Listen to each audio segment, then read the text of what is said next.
Good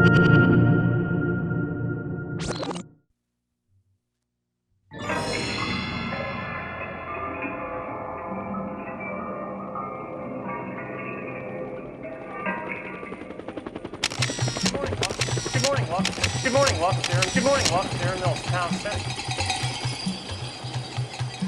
3, 2, 1, take 2. Good morning, welcome to Aaron Mills Town Center, the home of the world's largest permanent point-of-purchase video wall installation. My name is Calvin Fluck, and I'm your video host all day here at EMTV. I want to take this opportunity to extend a very special and warm welcome to the film crew from Necessary Illusions. We've got an excellent lineup of television programming for you today, so let's get on with it. So how long have they been working on this documentary? Gosh, they've been working on it, I don't know how long, but I know every country I show up, they're always there. They're there, huh? Yeah, they were in England, they were in Japan, all over the place. Jeez. They must have 500 hours worth of tape by now. But they put together a real doozy when they're done, huh? I can't imagine who's going to want to hear somebody talk for an hour, but I guess they know what they're doing. So where are y'all from? Florida. Florida? Yeah. Y'all talk like a chorus. We're making a film about Noam Chomsky. Does anybody know who Noam Chomsky is? No.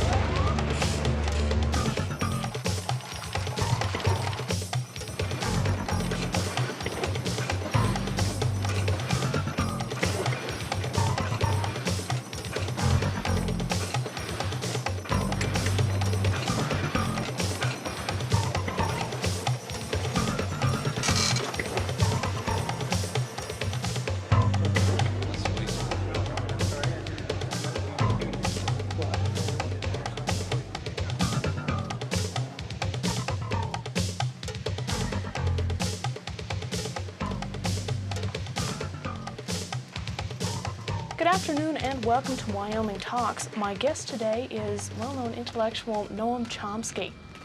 Thank you for being on our program today. Very glad to be here. Well, I know probably the main purpose for your trip to Wyoming is to discuss thought control in a democratic society.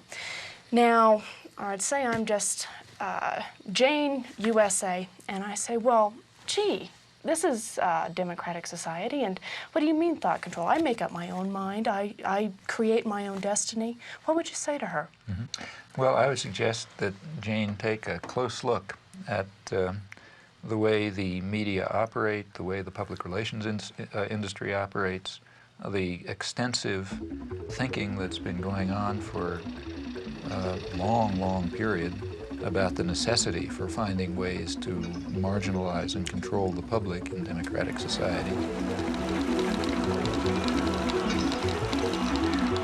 But particularly to look at the evidence that's been accumulated about the way the major media, the sort of agenda-setting media, I mean the national press and the television and so on, the way that they shape and control the kinds of opinions that appear, the kinds of information that comes through, the sources to which they go, and so on. And I think that Jane will find some very surprising things about the democratic system.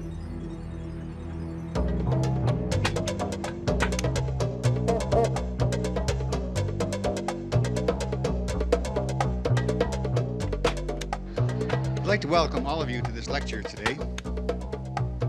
Several years ago, Professor Chomsky was described in the New York Times Book Review as follows: judged in terms of the power, range, novelty, and influence of his thought, Noam Chomsky is arguably the most important intellectual alive. Professor Noam Chomsky.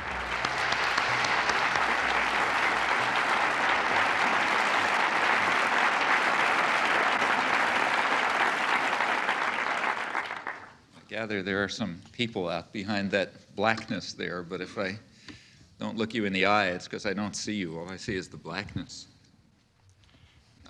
Perhaps I ought to begin by reporting something that's never read. The line about the arguably the most important intellectual in the world and so on, comes from a publisher's blurb, and you also always got to watch those things, because if you go back to the original, you'll find that that sentence is actually there. This is in the New York Times. But the next sentence is, since that's the case, how can he write such terrible things about American foreign policy? And they never quote that point. But in fact, if it wasn't for that second sentence, I would begin to think that I'm doing something wrong. And I'm not joking about that. It's true that the emperor doesn't have any clothes, but the emperor doesn't like to be told it. And the emperor's lapdogs, like the New York Times, are not going to enjoy the experience if you do. Good evening, I'm Bill Moyers. What's more dangerous, the big stick or the big lie? Governments have used both against their own people. Tonight I'll be talking with a man who has been thinking about how we can see the developing lie. He says that propaganda is to democracy what violence is to a dictatorship, but he hasn't lost faith in the power of common people to speak up for the truth. You have said that we live entangled in webs of endless deceit, that we live in a highly indoctrinated society where elementary truths are easily buried. Elementary truths such as? Such as the fact that we invaded South Vietnam, or the fact that we're standing in the way of significant, and have for years, of significant moves towards arms negotiation, or the fact that the military system is to a substantial extent, not totally, but to a substantial extent, a mechanism by which the general population is compelled to provide a subsidy to high technology industry. Since they're not going to do it if you ask them to, you have to deceive them into doing it. I think there are many truths like that, and we don't face them. Do you believe in common sense? I mean, you're Absolutely. You do. I believe in Cartesian common sense. I think people have the capacities to see through the deceit in which they're ensnared, but they got to make the effort. Seems a little incongruous to hear a man from the ivory tower of Massachusetts Institute of Technology, a scholar, a distinguished linguistics scholar, talk about common people with such appreciation. I think that scholarship, at least the field that I work in, has the opposite consequences. My own studies in language and human cognition demonstrate, to me at least, what remarkable creativity ordinary people have. The very fact that people talk to one another is a reflection, and just in the normal way, I don't mean anything particularly fancy, reflects deep-seated features of human creativity, which in fact separate human beings from any other biological system we know. Tonight, scientists talk to the animals, but are they talking back? The Journal with Barbara Frum and Mary Lou Finley. Communicating with animals is a serious scientific pursuit. This is Noam Chomsky. Nim, jokingly named after the great linguist Noam Chomsky, was the great hope of animal communication in the 1970s. For 4 years, Petito and others coached him in sign language, but in the end, they decided it was a lost cause. Nim could ask for things, but not much more. I would have loved to have a conversation with Nim and understand how he looked at the universe. He failed to communicate that information to me. And we gave him every opportunity. Noam Chomsky, theorist of language and political activist, has had an extraordinary career. I can think of none like it in recent American history, and few anywhere at any time. He has literally transformed the subject of linguistics. At the same time, he's become one of the most consistent critics of power politics in all its protean guises. Scholar and propagandist, his two careers apparently reinforce each other. In 1957, he published his Syntactic Structures, which began what has frequently been called the Chomskyan Revolution in linguistics. Like a latter-day Copernicus, Chomsky proposed a radically new way of looking at the theory of grammar. Chomsky worked out the formal rules of a universal grammar which generated the specific rules of actual or natural languages. The general approach I'm taking seems to me rather simple-minded and unsophisticated, but nevertheless correct. Maybe I will use the blackboard. Later he came to argue that such systems are innate features of human beings. They belong to the characteristics of the species and have been, in effect, programmed into the genetic equipment of the mind like the machine language in a computer. One needn't be interested in this question. Of course, I am interested in it. And the interesting question from this point of view would be, what is the nature of the initial state? That is, what is human nature in this respect? That in turn explains the astonishing. You try the next one. Facility. That in turn explains the astonishing facility that children have in learning the rules of natural language, no matter how complicated, incredibly quickly, from what are imperfect and often degenerate samples. Complicated. It's a complicated word. You know what complicated means? It means it's complicated.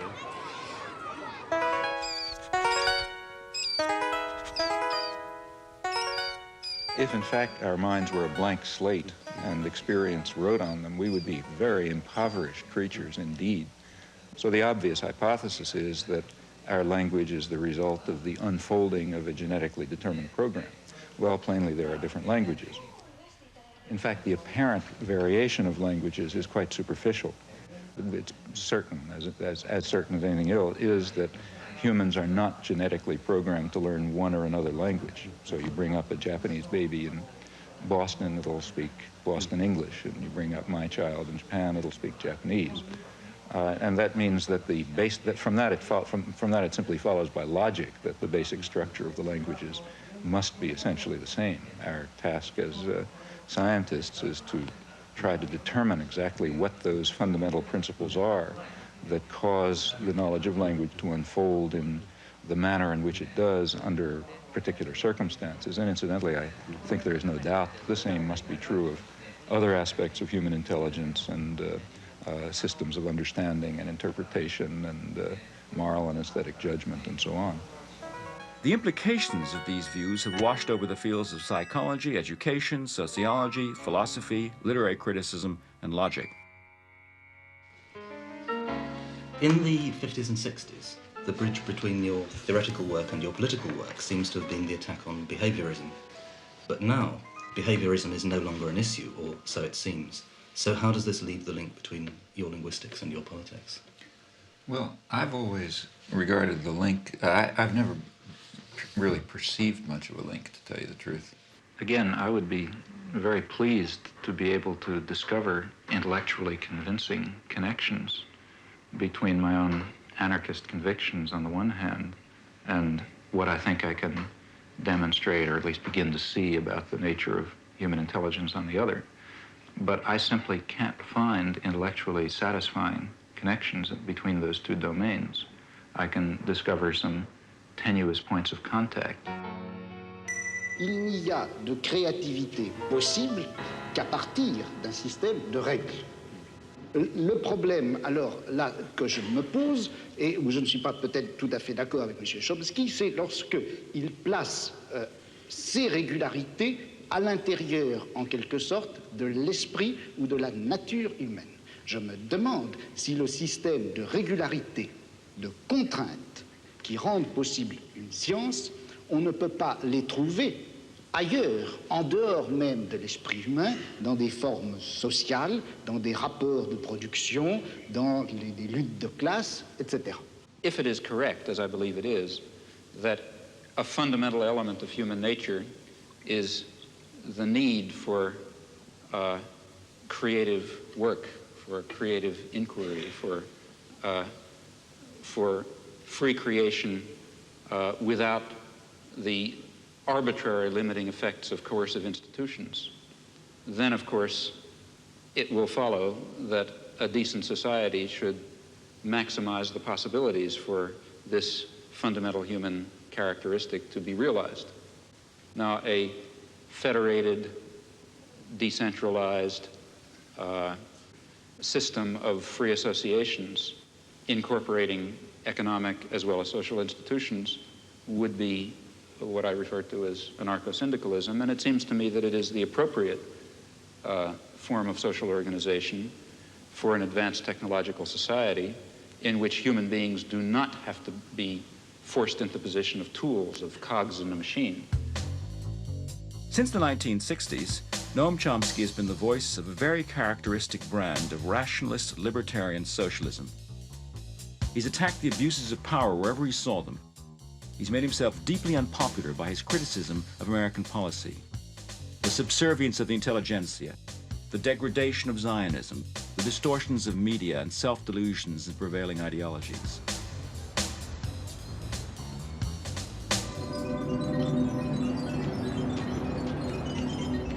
Under the liberal administrations of the 1960s, the club of academic intellectuals designed and implemented the Vietnam War and other similar, though smaller, actions.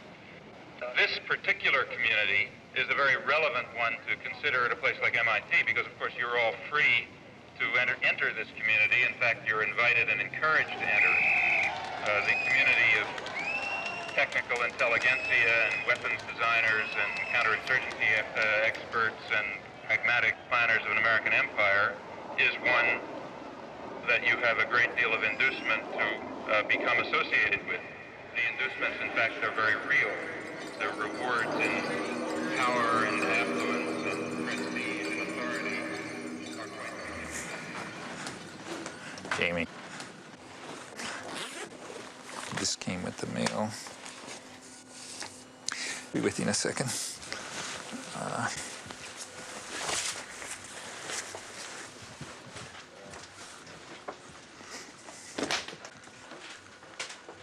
God, they still got their cameras.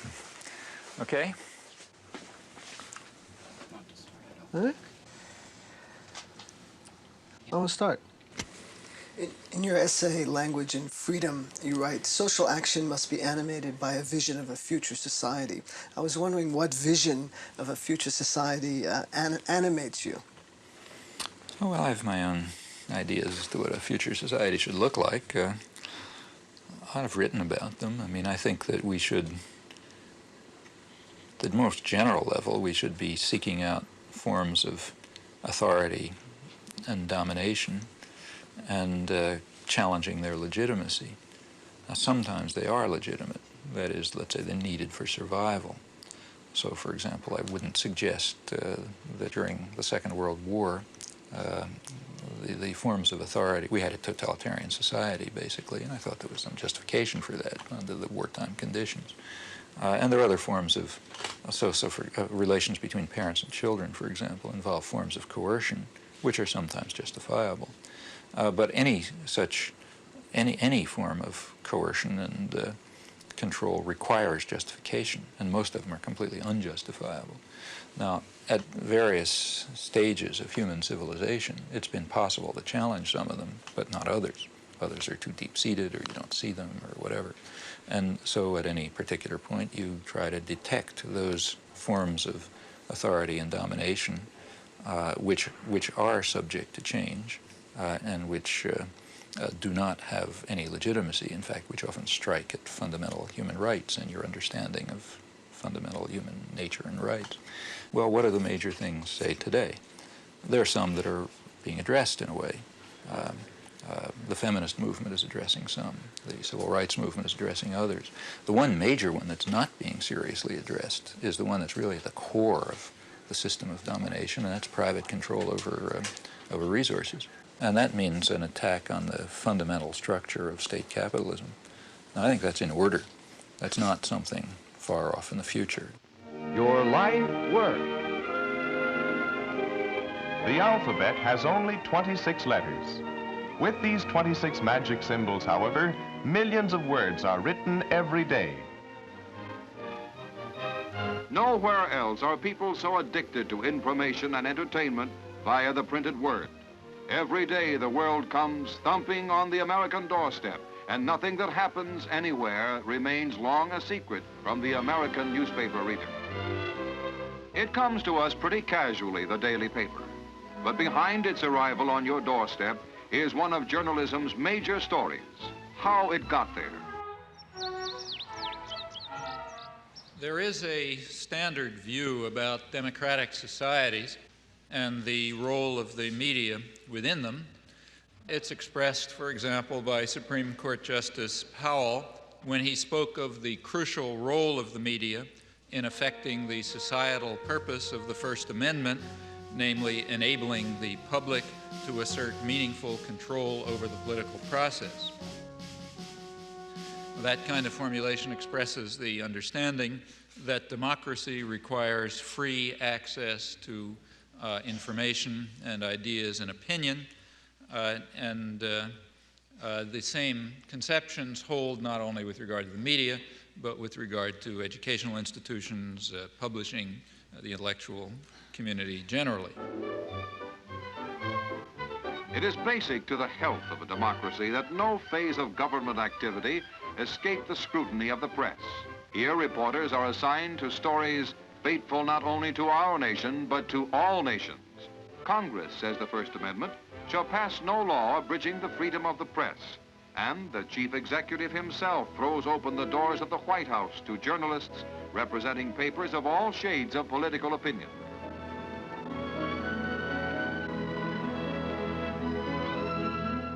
But it is worth bearing in mind that there is a contrary view. And in fact, the contrary view is very widely held and deeply rooted in our own civilization. It goes back to the origins of modern democracy, to the 17th century English Revolution, which was a complicated affair like most popular revolutions. There was a struggle between Parliament, representing largely elements of the gentry and the merchants, and the royalists representing other elite groups, and they fought it out. But like many popular revolutions, there was also a lot of popular ferment going on that was opposed to all of them. There were popular movements that were questioning everything. The relation between master and servant, the right of authority altogether, all kinds of things were being questioned. There was a lot of radical publishing. The printing presses had just come into existence. And this disturbed all the elites on both sides of the Civil War. So as one historian pointed out at the time in 1660, he criticized the radical Democrats, the ones who were calling for what we would call democracy, because they are making the people so curious and so arrogant that they will never find humility enough to submit to a civil rule. Now, underlying these doctrines, which were very widely held, is a certain conception of democracy. It's a game for elites. It's not for the ignorant masses who have to be marginalized, diverted, and controlled, of course, for their own good. The same principles were upheld in the American colonies. The dictum of the founding fathers of American democracy that, I'm quoting, the people who own the country ought to govern it, quoting John Jay.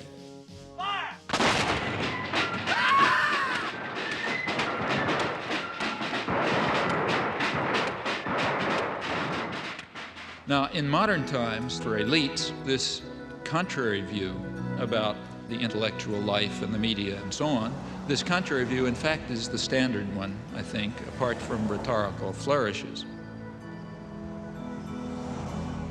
From Washington, D.C., he's intellectual, author, and linguist, Professor Noam Chomsky. Manufacturing Consent. What is that title meant to describe? Well, the title is actually borrowed from a book by Walter Lippmann, written back around 1921, in which he described what he called the manufacture of consent as a revolution in the practice of democracy. What it amounts to is a technique of control. And he said this was useful and necessary because the common interests, the general concerns of all people, elude the public. The public just isn't up to dealing with them, and they have to be the domain of what he called a specialized class. Notice that that's the opposite of the standard view about democracy. There's a version of this expressed by the highly respected moralist and theologian Reinhold Niebuhr, who was very influential on contemporary policymakers. His view was that rationality belongs to the cool observer, but because of the stupidity of the average man, he follows not reason but faith. And this naive faith requires necessary illusion and emotionally potent oversimplifications, which are provided by the myth maker to keep the ordinary person on course.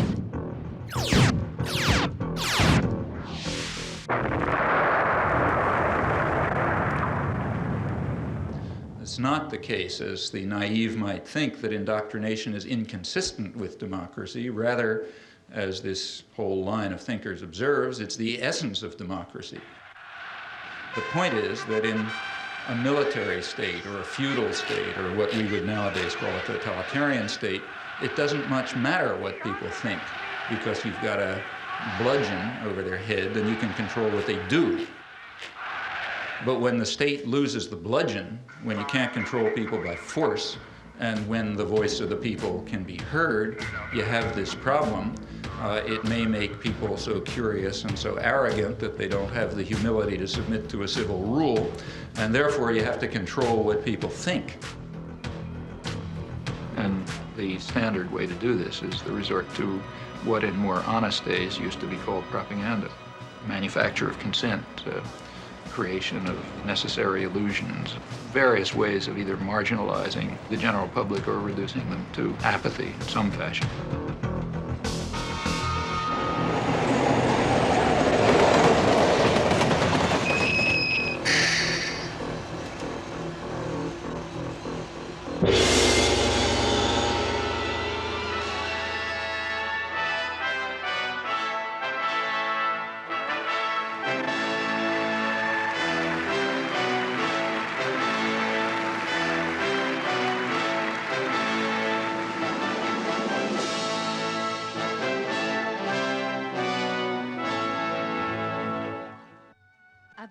Noam Chomsky 教授は1928年 The oldest of two boys, Abram Noam Chomsky, was born in Philadelphia, Pennsylvania in 1928.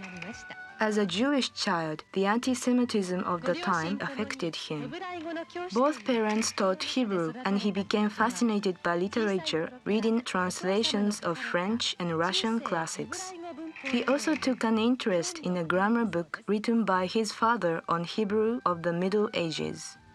He recalls a childhood absorbed in reading, curled up in a sofa, often borrowing up to 12 books at once from the library. He is married to Carol, and they have 3 children. I don't like to impose on my wife and children a form of life that they certainly haven't selected for themselves, namely one of public exposure or exposure to the public media. That's their choice, and I don't believe that they have themselves selected this. I don't impose it on them. I would like to protect them from it, frankly. Second, the sort of perhaps principled point is that I'm rather against the idea, the whole notion of developing public personalities who are treated as stars of one kind or another, where aspects of their personal life are supposed to have some significance and so on. Take 1 in the reception room.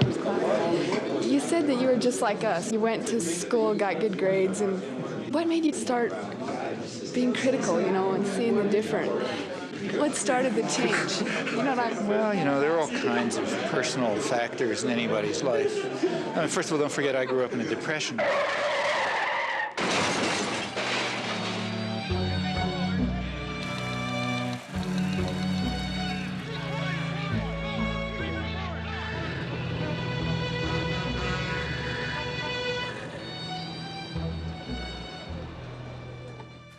My parents actually happened to have jobs, which was kind of unusual. They were Hebrew school teachers, so sort of lower middle class. For them, everything revolved around being Jewish, Hebrew and Palestine in those days and so on. And I grew up in that milieu. So, I learned Hebrew and went to Hebrew school, became a Hebrew school teacher, went to Hebrew college, led youth groups, summer camps, Hebrew camps, the whole business. The branch of the Zionist movement that I was part of was all involved in socialist binationalism and Arab-Jewish cooperation and all sorts of nice stuff.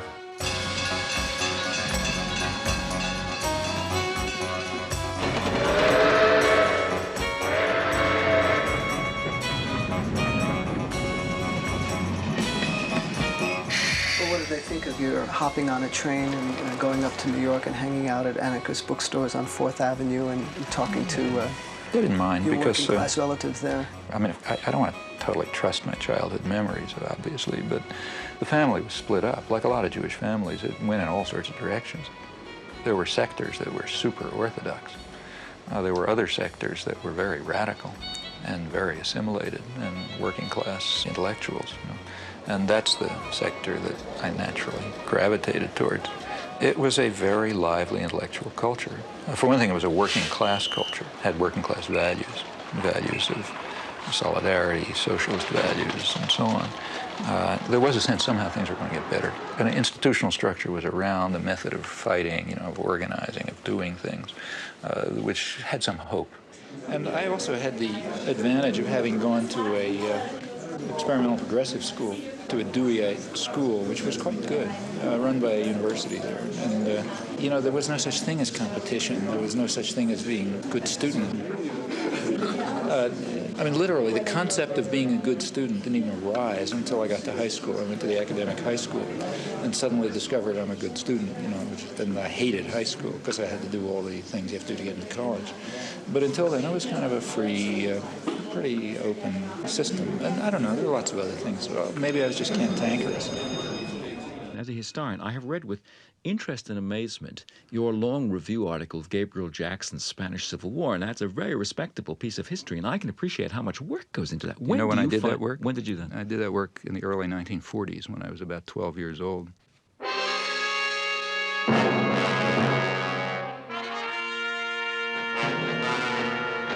The first article I wrote was right after the fall of Barcelona in the school newspaper. It was a lament about the rise of fascism in 1939.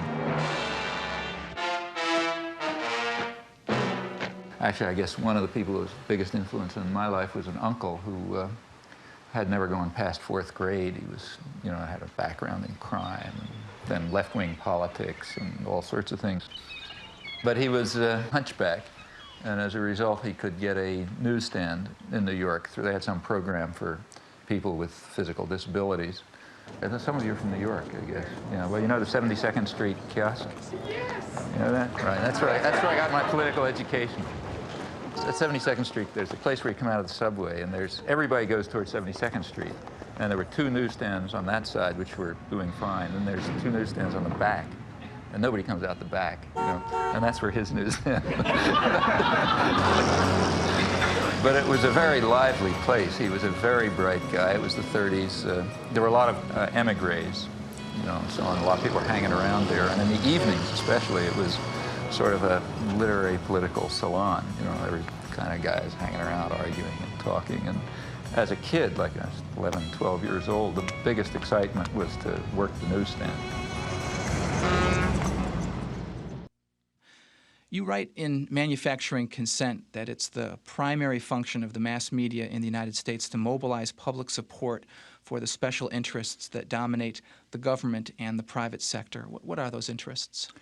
Well, if you want to understand the way any society works, ours or any other, the first place to look is who is in a position to make the decisions that determine the way the society functions. Societies differ, but in ours, the major decisions over what happens in the society, decisions over investment and production and distribution and so on, are in the hands of a relatively concentrated network of major corporations and conglomerates and investment firms and so on.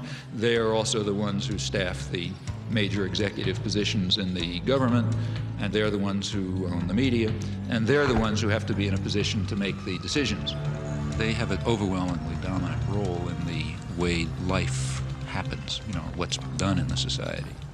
Within the economic system, by law and in principle, they dominate. The control over resources and the need to satisfy their interests imposes very sharp constraints on the political system and the ideological system. When we talk about manufacturing of consent, whose consent is being manufactured? We can, to start with, there are 2 different groups. We can get into more detail. But at the first level of approximation, there's 2 targets for propaganda. One is what's sometimes called the political class.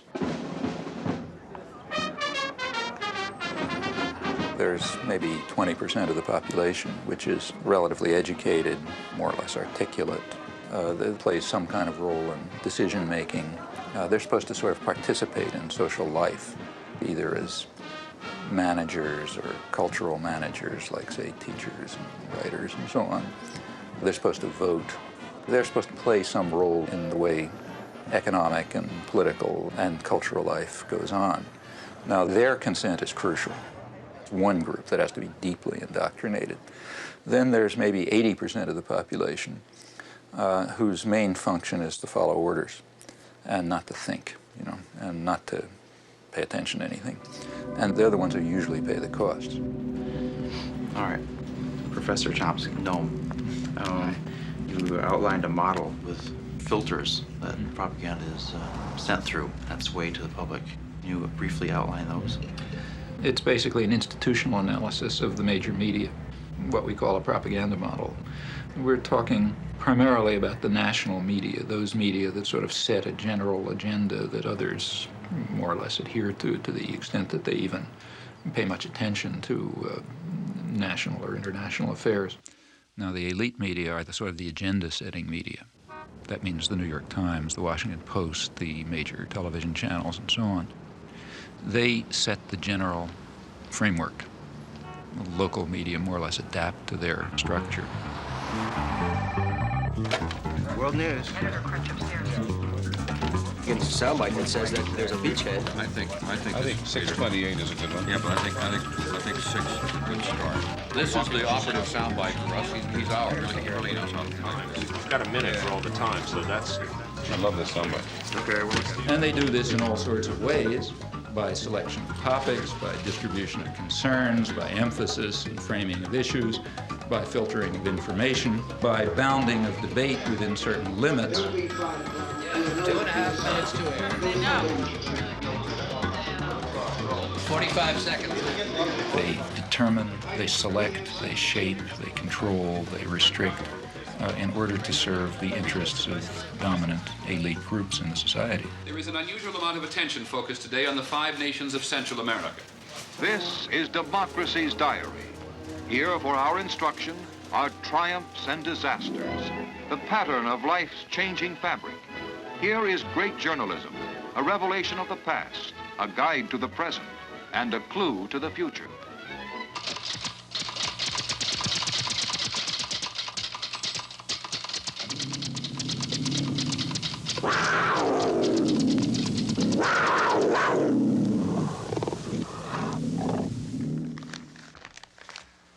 The New York Times is certainly the most important newspaper in the United States, and one could argue the most important newspaper in the world.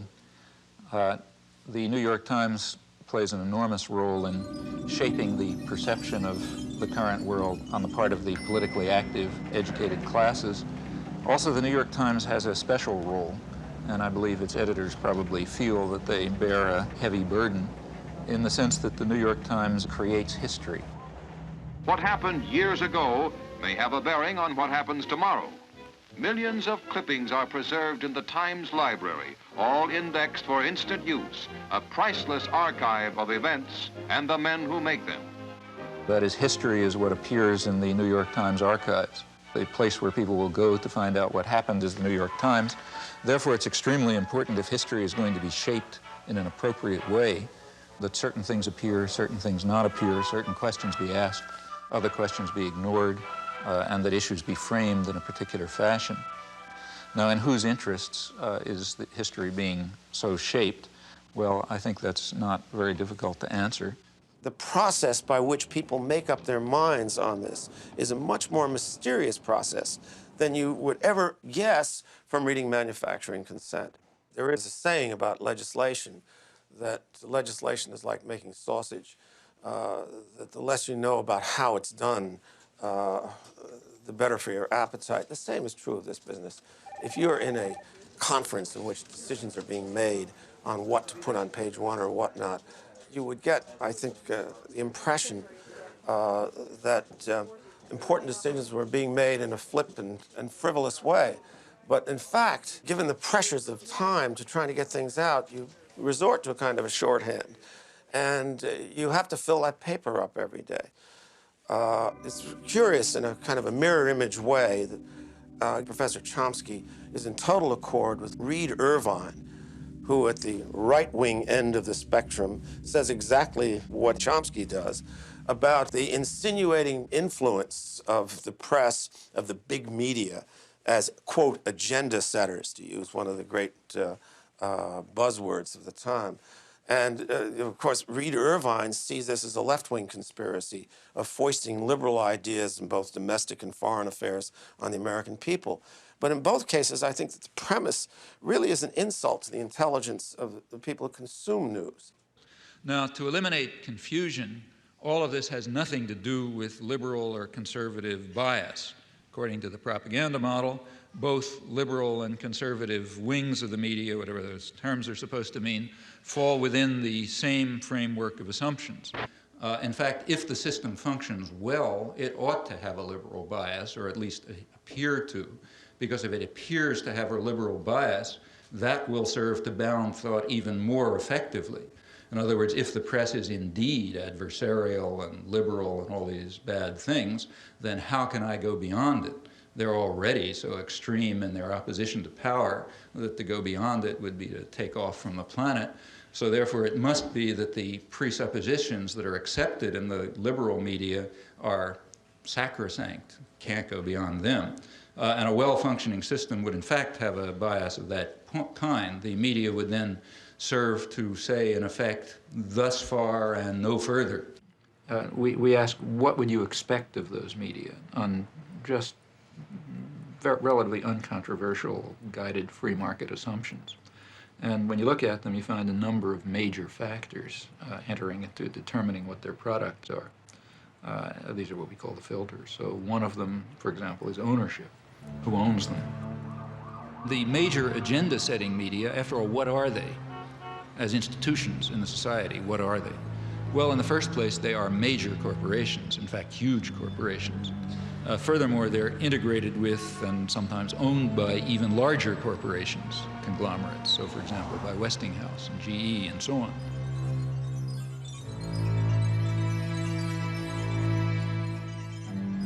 What I wanted to know was how specifically the elites control the media.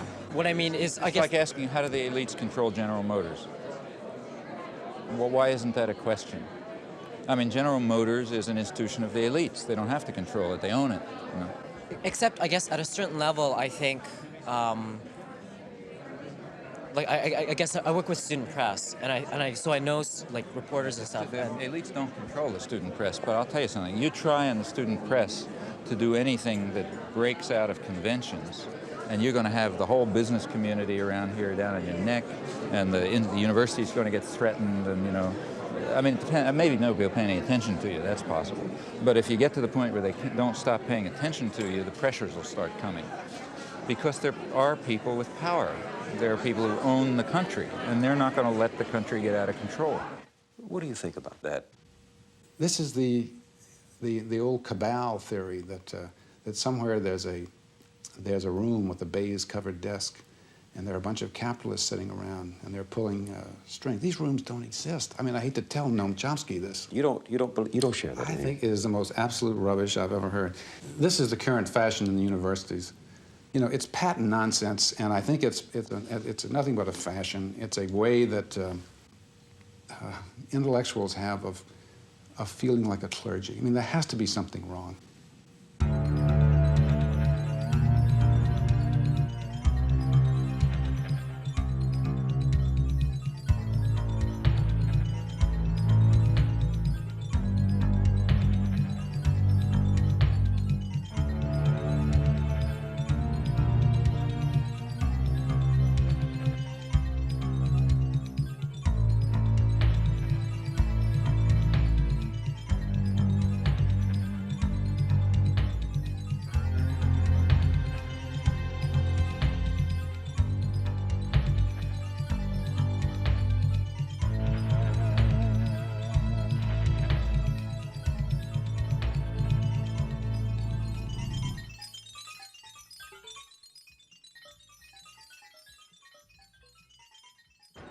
So what we have in the first place is major corporations, which are parts of even bigger conglomerates. Now, like any other corporation, they They have a product which they sell to a market. The market is advertisers, that is, other businesses. What keeps the media functioning is not the audience. They make money from their advertisers. And remember, we're talking about the elite media, so they're trying to sell a good product, a product which raises advertising rates. And ask your friends in the advertising industry, that means that they want to adjust their audience to the more elite and affluent audience. That raises advertising rates. So what you have is institutions, corporations, big corporations, that are selling relatively privileged audiences to other businesses. Well, what point of view would you expect to come out of this? I mean, without any further assumptions, what you'd predict is that what comes out is a picture of the world, a perception of the world, that satisfies the needs and the interests and the perceptions of the sellers, the buyers, and the product. Now, there are many other factors that press in the same direction. If people try to enter the system who don't have that point of view, they're likely to be excluded somewhere along the way. After all, no institution is going to happily design a mechanism to self-destruct. It's not the way institutions function.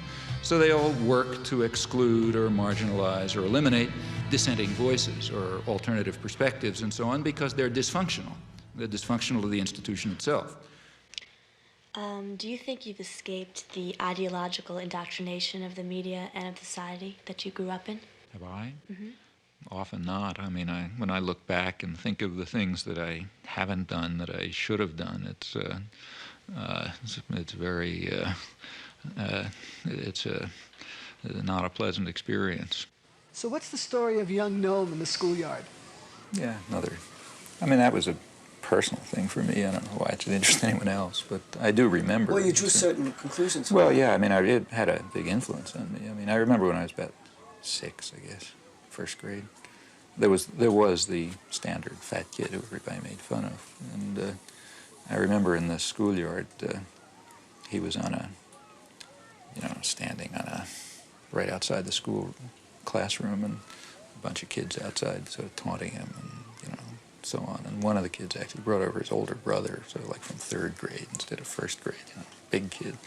And he was going to, beat him up or something. And I remember going up to stand next to him, feeling somebody ought to help him. And I did for a while, and then I got scared, and I went away, and I was very much ashamed of it afterwards, and sort of felt, I'm not going to do that again. That's a feeling that's stuck with me. You should stick with the underdog. And the shame remained. You should have stayed there. You were already established. You were a professor at MIT. You'd made a reputation. You had a terrific career ahead of you. You decided to become a political activist. Now, here is a classic case of somebody whom the institution does not seem to have filtered out. I mean, you were a good boy up until then, were you? Or you'd always been a slight, some of them you were a rebel? Yeah, pretty much. I had been pretty much outside. You felt isolated. You felt out of sympathy with the prevailing currents of American life, but a lot of people do that. Suddenly, in 1964, you decide, I have to do something about this. What made you do that? Well, that was a very conscious decision and a very uncomfortable decision because I knew what the consequences would be. I was in a very favorable position. I had the kind of work I liked. We had a lively, exciting department. The field was going well. Personal life was fine. I was living in a nice place, children growing up. Everything looked perfect, and I knew I was giving it up. And at that time, remember, it was not just giving talks. I began involved right away in resistance. And I expected to spend years in jail and came very close to it. In fact, my wife went back to graduate school in part because we assumed she's going to have to support the children. These were the expectations.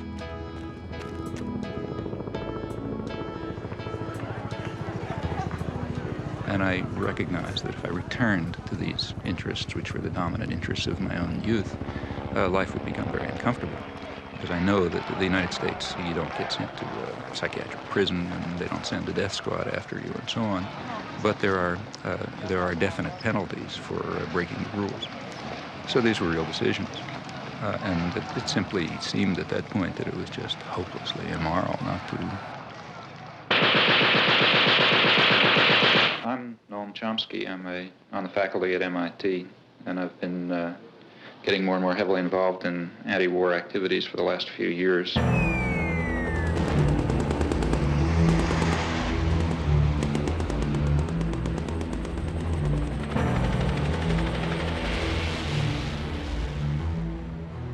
beginning with writing articles and making speeches and speaking to congressmen and that sort of thing, and gradually getting involved more and more directly in resistance activities of various sorts.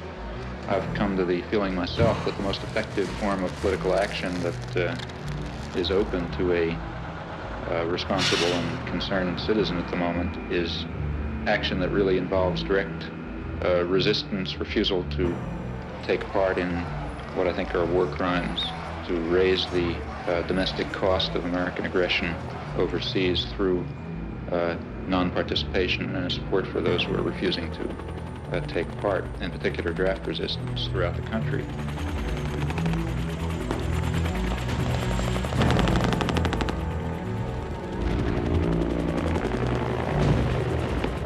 I think that we can see quite clearly some very, very serious defects and flaws in our society, our level of culture, our institutions, which are going to have to be corrected by operating outside of the framework that is commonly accepted. I think we're going to have to find new ways of political action.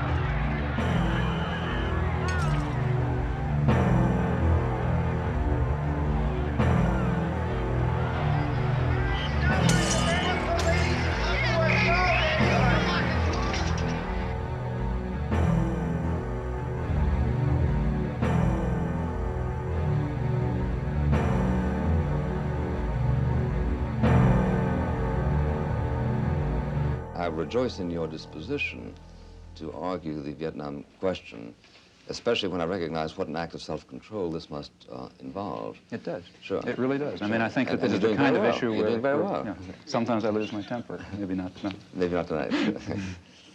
Because if you would, I'd smash you in the goddamn face. You say in your book, reason for not losing my temper. You say the war is simply an obscenity, a depraved act by weak and miserable men. Including all of us, including myself, Well, including that's the next sentence, same sentence. Sure, because you count everybody in the company of the guilty. I think that's true in this case. Yeah, but see, one of the points I was this is in a sense a theological observation, isn't it? No, I don't think so. Because as somebody points out, if everybody's guilty of everything, then nobody's guilty of anything. No, I don't. Well, no, I don't believe that. See, I think the point that I'm trying to make, and I think ought to be made, is that the real, at least to me, I say this elsewhere in the book, what seems to me a very, in a sense, terrifying aspect of our society and other societies is the equanimity and the detachment with which sane, reasonable, sensible people can observe such events. I think that's more terrifying than the occasional Hitler or LeMay or other that crops up. These people would not be able to operate were it not for this apathy and equanimity. And therefore, I think that it's, in some sense, the sane and reasonable and tolerant people who share a very serious burden of guilt that they very easily throw on the shoulders of others who seem more extreme and more violent. 12 million pounds of confetti dropped into New York City's so-called Canyon of Heroes. Americans were officially welcoming the troops home from the Persian Gulf War. So it worked out really great for us. I mean, it just goes to show that we're a mighty nation and we'll be there for no matter what comes along. I mean, it's the strongest country in the world, and you got to be glad to live here. So tell me what you feel about media coverage of the war. I guess it was good. It got to be a bit much after a while, but I guess it was good to know everything, you know. I guess in Vietnam you didn't really know a lot was going on, but here you pretty much up to the moment on everything, so I guess it was good to be informed. For the first time, because of technology, we have the ability to be live from many locations around the globe. And because of the format, an all-news network, we can spend whatever time is necessary to bring the viewer the complete context of that day's portion of the story. And by context, I mean the institutional memory that is critical to understand why and how. And that's those who are analysts and do commentary, and those who can explain. Slug that last piece, ITN, Israel post-war. David Brinkley once said that you step in front of the camera and you get out of news business and into show business. But nonetheless, that should not in any way subtract or obscure the need for the basic standards of good journalism.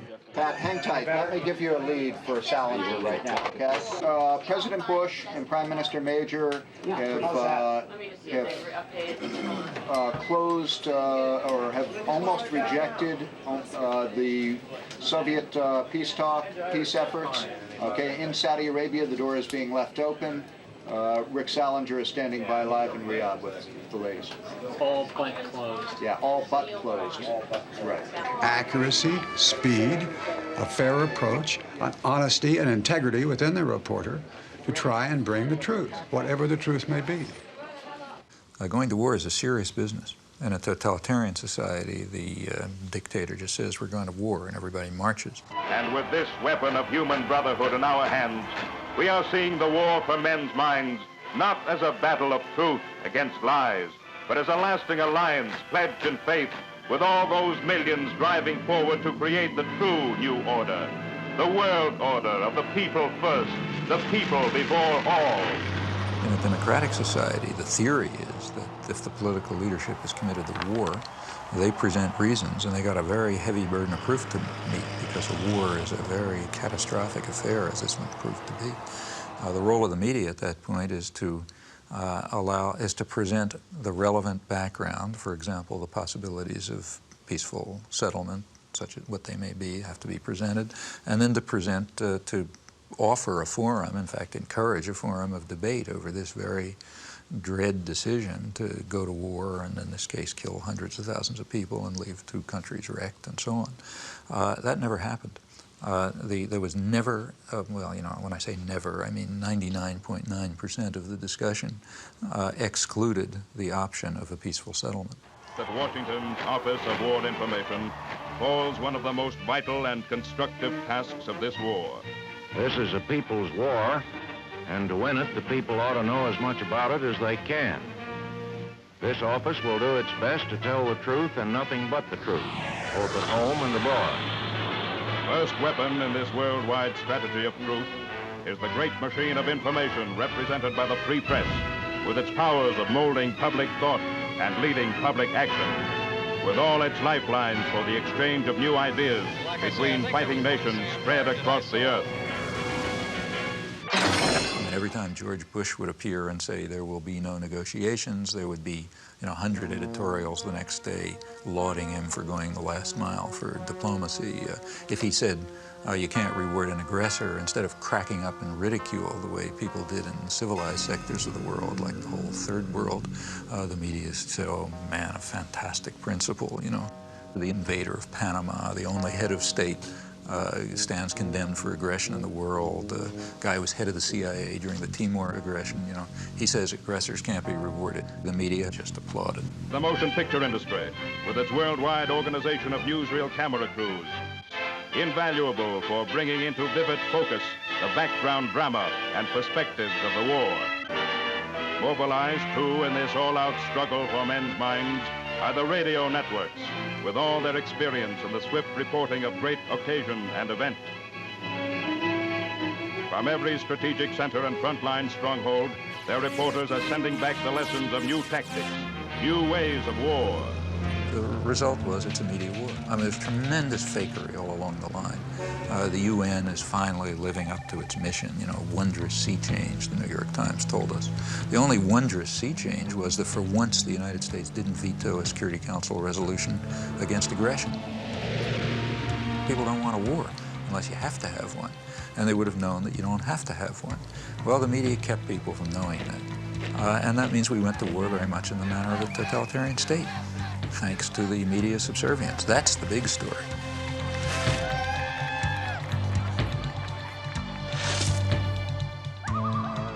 Now, remember, I'm not talking about a small radio station in Laramie. I'm talking about the national agenda-setting media. If you're on a radio news show in Laramie, chances are very strong that you pick up what was in the Times that morning and you decide that's the news. In fact, if you follow the AP wires, you find that in the afternoon, they send across tomorrow's front page of the New York Times. That's so that everybody knows what the news is. and the perceptions and the perspectives and so on are sort of transmitted down, and not to the precise detail, but the general picture is pretty much transmitted elsewhere. The foreign news comes here to the foreign news desk. The editor is Bob Hanley. Bob, I suppose you get far more foreign news than you can possibly use in the paper. Yes, we do. We get a great deal more than we can accommodate in a day. And your job is to weed it out, I suppose. This is the selection center, as it were. And when I have selected it, I pass it across the desk to one or the other of these sub-editors. It comes back to me, and on this chart, I design the page. That is page 1 and page 2. Fine, Bob. Thank you very much.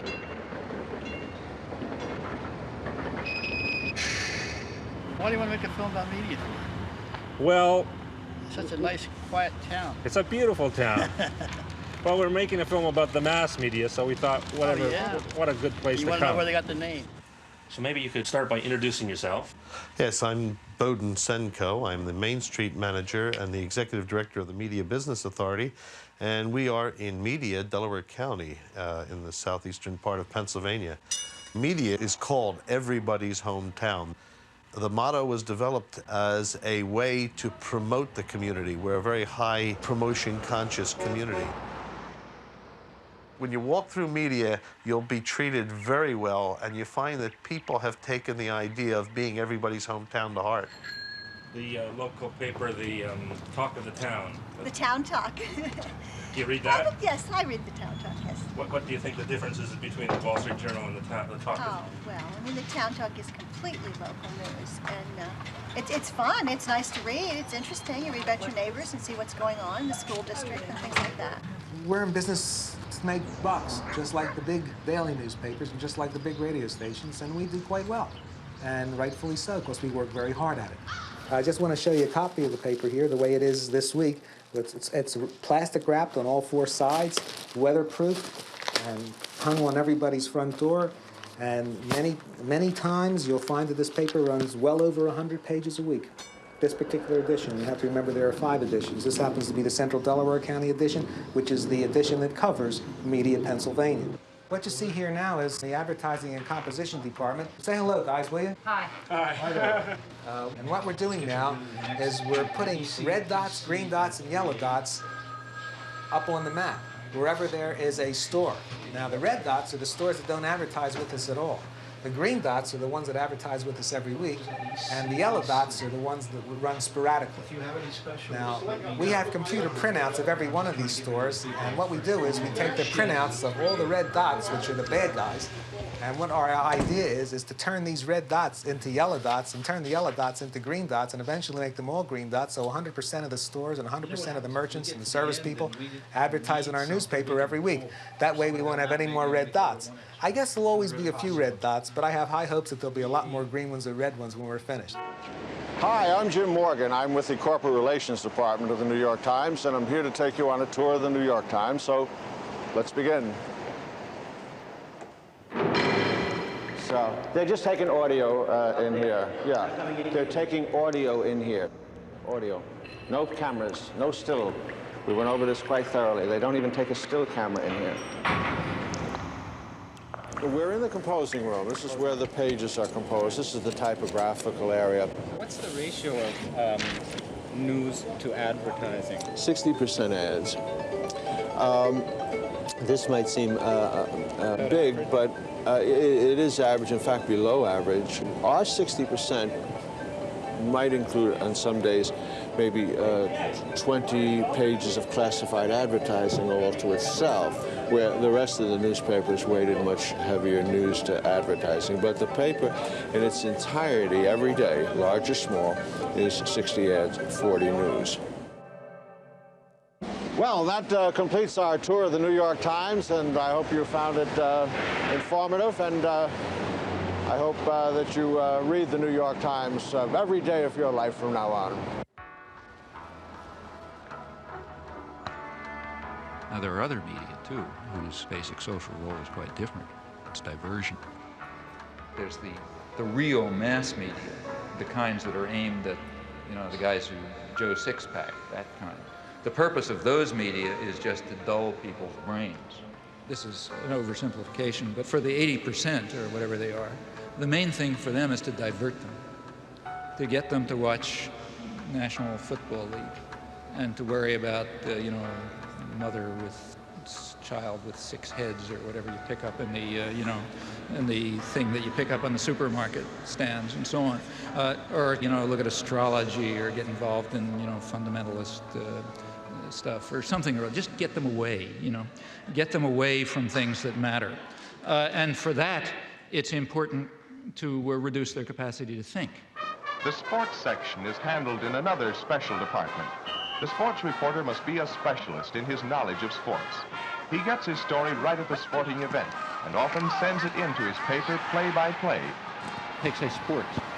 That's another crucial example of the indoctrination system, in my view.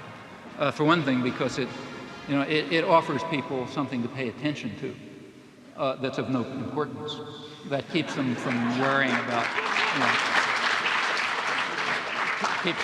keeps them from worrying about things that matter to their lives that they might have some idea about doing something about. And in fact, it's striking to see the intelligence that's used by ordinary people in sports. I mean, you listen to radio stations where people call in. They have the most exotic information and understanding about, all kind of arcane issues. And the press undoubtedly does a lot with this. I remember in high school already, I was pretty old, I suddenly asked myself at one point, why do I care if my high school team wins the football game? I mean, I don't know anybody on the team, I mean, they have nothing to do with me. I mean, why am I cheering for my team? It doesn't make any sense, But the point is, it does make sense. It's a way of building up irrational attitudes of submission to authority and, group cohesion behind, leadership elements. In fact, it's training in irrational jingoism. That's also a feature of competitive sports. I think if you look closely at these things, I think typically they do have functions. And that's why energy is devoted to supporting them and creating a basis for them, and advertisers are willing to pay for them and so on. I'd like to ask you a question essentially about the methodology in studying the propaganda model and how would one go about doing that? Well, there are a number of ways to proceed. One obvious way is to try to find more or less paired examples. History doesn't offer true controlled experiments, but it often comes pretty close. So one can find atrocities or abuses of one sort that on the one hand are committed by official enemies and on the other hand are committed by friends and allies or by the favored state itself, by the United States in the U.S. case. And the question is whether the media accept the government framework or whether they use the same agenda, the same set of questions, the same criteria for dealing with the two cases as any honest outside observer would do. If you think America's involvement in the war in Southeast Asia is over, think again. The Khmer Rouge are the most genocidal people on the face of the earth. Peter Jennings reporting from the killing fields, Thursday. I mean, the great act of genocide in the modern period is Pol Pot, 1975 through 1978. That atrocity, I think it would be hard to find any example of a comparable outrage and outpouring of fury and so on and so forth. So that's one atrocity. Well, it just happens that in that case, history did set up a controlled experiment. Have you ever heard of a place called East Timor? Can't say that I have. Where? East Timor? Nope. No, huh? Well, it happens that right at that time there's another atrocity, very similar in character, but differing in one respect. We were responsible for it, not Pol Pot. Hello, I'm Louise Penny, and this is Radio Noon. If you've been listening to the program fairly regularly over the last few months, you'll know East Timor has come into the conversation more than once, particularly when we were talking about foreign aid and also the war and a new world order. People wondered why, if the UN was serious about a new world order, no one was doing anything to help East Timor. The area was invaded by Indonesia in 1975. There are reports of atrocities against the Timorese people. And yet Canada and other nations have consistently voted against UN resolutions to end the occupation. Today, we're going to take a closer look at East Timor, what's happened to it, and why the international community is doing nothing to help. One of the people who have been most active is Elaine Bruyere, a photojournalist from British Columbia.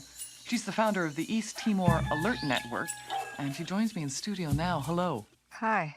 One tragedy compounding a tragedy is that a lot of people don't know much about East Timor. Where is it? East Timor is just north of Australia, about 420 kilometers, and it's right between the Indian and Pacific Oceans. Just south of East Timor is a deep-water sea lane, perfect for U.S. submarines to pass through. There's also huge oil reserves there. One of the unique things about East Timor is that it's truly one of the last surviving ancient civilizations in that part of the world. The Timorese spoke 30 different languages and dialects amongst a group of 700,000 people. Today, less than 5% of the world's people live like the East Timorese, basically self-reliant. They live really outside of the global economic system. Small societies like the East Timorese are much more democratic and much more egalitarian, and there's much more sharing of power and wealth. Before the Indonesians invaded, most people lived in small rural villages.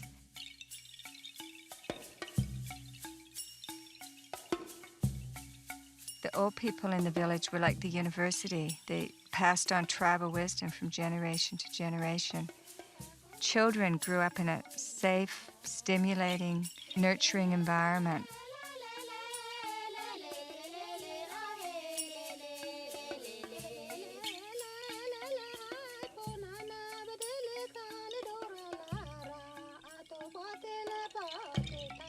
A year after I left East Timor, I was appalled when I heard that Indonesia had invaded. They didn't want a small, independent country setting an example for the region. East Timor was a Portuguese colony. Indonesia had no claim to it, and in fact stated that they had no claim to it. During the period of colonization, there was a good deal of politicization that different groups developed. A civil war broke out in August '75.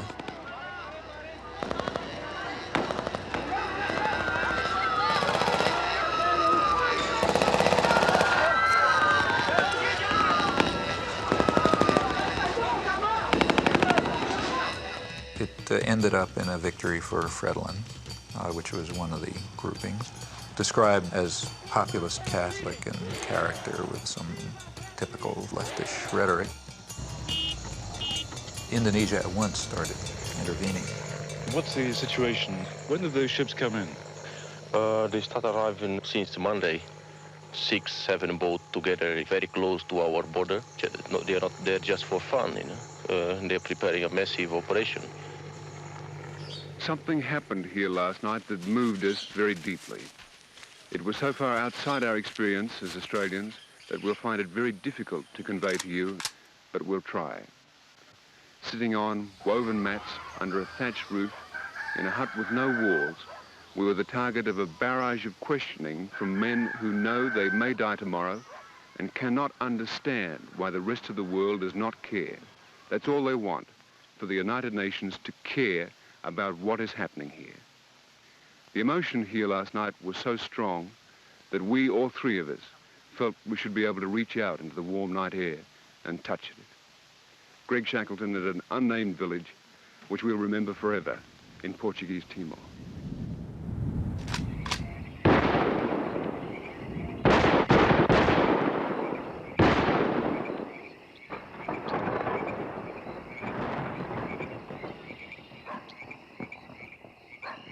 Ford and Kissinger visited Jakarta, I think it was December 5th. We know that they had requested that Indonesia delay the invasion until after they left because it would be too embarrassing. And within hours, I think, after they left, the invasion took place on December 7th. What happened on December 7th in 1975 is just one of the great evil deeds of history. Early in the morning, bombs began dropping on Dili. The number of troops that invaded Dili that day almost outnumbered the entire population of the town. And for 2 or 3 weeks, they just killed people. E quando eu ouvi dizer fogo, eu gritei-me logo, pus-me logo no chão. Pus-me no chão e só senti os corpos a caírem por cima de mim, pareciam folhas, né? A caírem por cima de mim. E acompanhado de gritos, outros a chamarem pela mãe, a esposa, né? Aquilo era mesmo terrível. This council must consider Indonesian aggression against East Timor as the main issue of the discussion. When the Indonesians invaded, the UN reacted as it always does, calling for sanctions and condemnation and so on. Various watered-down resolutions were passed, but the U.S. was very clearly not going to allow anything to work.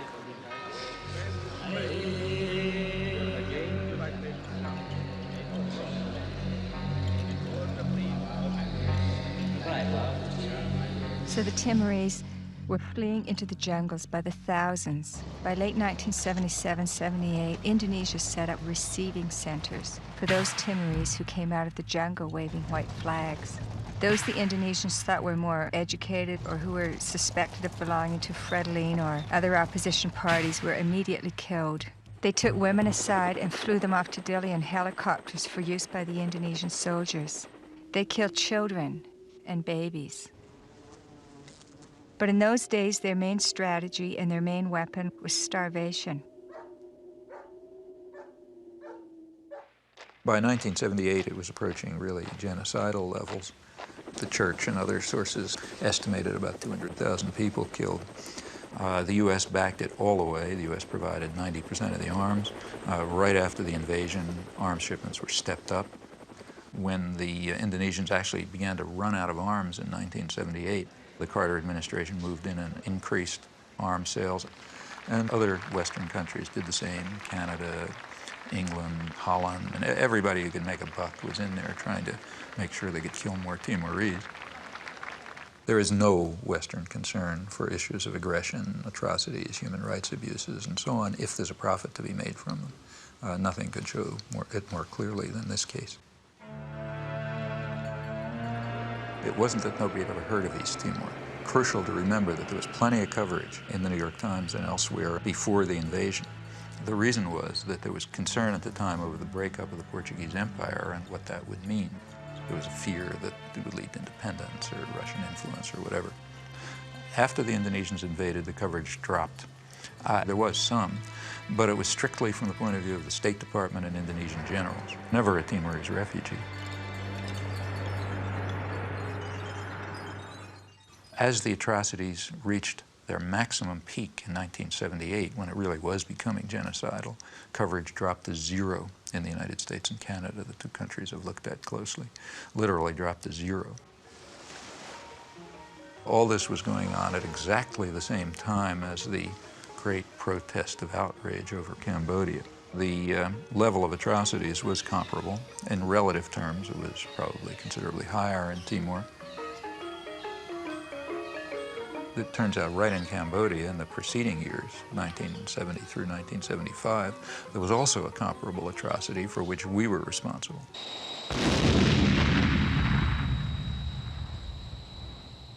The major U.S. attack against Cambodia started with the bombings of the early 1970s. They reached a peak in 1973, and they continued up till 1975. They were directed against inner Cambodia.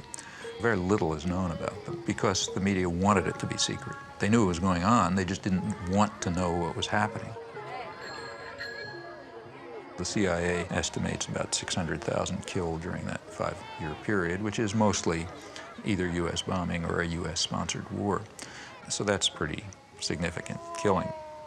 But also, the conditions in which it left Cambodia were such that high U.S. officials predicted that about 1 million people would die in the aftermath just from hunger and disease because of the wreckage of the country. Pretty good evidence from U.S. government sources and scholarly sources that the intense bombardment was a significant force, maybe a critical force in building up peasant support for the Khmer Rouge, who before that were a pretty marginal element. Well, that's just the wrong story. After 1975, atrocities continued, and that became the right story, because now they're being carried out by the bad guys. Well, it was bad enough. In fact, current estimates are that Well, you know, they vary. I mean, the CIA claimed 50 to 100,000 people killed, and maybe another million or so who died one way or another. Michael Vickery is the one person who's given a really close, detailed analysis. His figure is maybe 750,000 deaths above the normal. Others, like Ben Kiernan, suggest higher figures, but so far without a detailed analysis. Anyway, it was terrible, no doubt about it. Although the atrocities, the real atrocities, were bad enough, they weren't quite good enough for the purposes needed. Within a few weeks after the Khmer Rouge takeover, the New York Times was already accusing them of genocide. At that point, maybe a couple hundred or maybe a few thousand people had been killed. And from then on, it was a drumbeat, a chorus of genocide.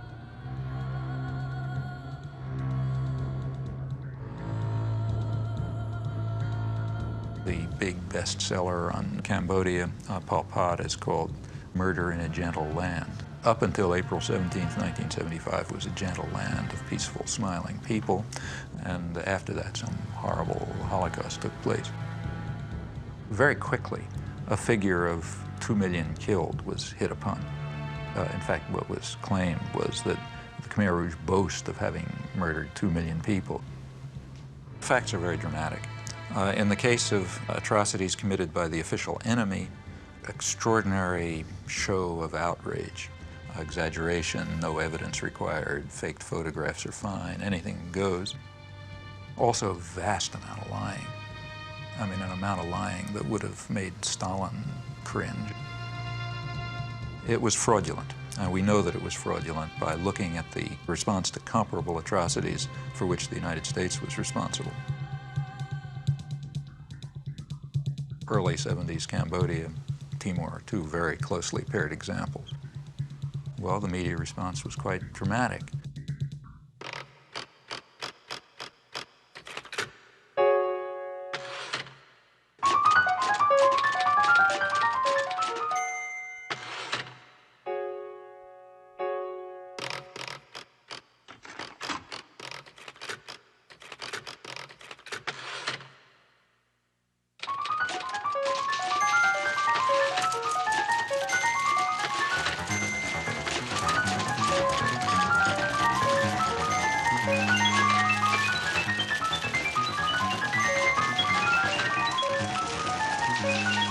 Back in 1980, I taught a course at Tufts University.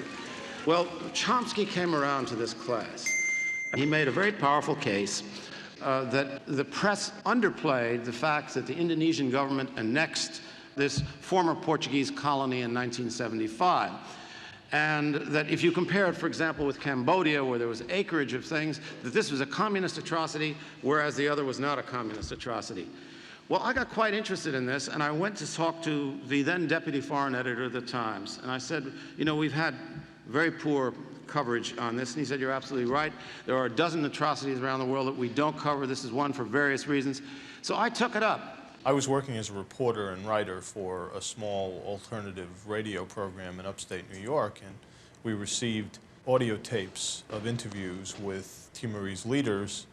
And we were quite surprised that, given the level of American involvement, that there was not more coverage, indeed practically any coverage, of the large-scale Indonesian killing in the mainstream American media. We formed a small group of people to try to monitor this situation and see what we could do over time to alert public opinion to what was actually happening in East Timor. There were literally about half a dozen people who simply dedicated themselves with great commitment to getting the story to break through. And they reached a couple of people in Congress. They got to me, for example. I was able to testify at the UN and write some things. They kept at it, kept at it, kept at it. Whatever is known about the subject essentially comes from their work. There's not much else.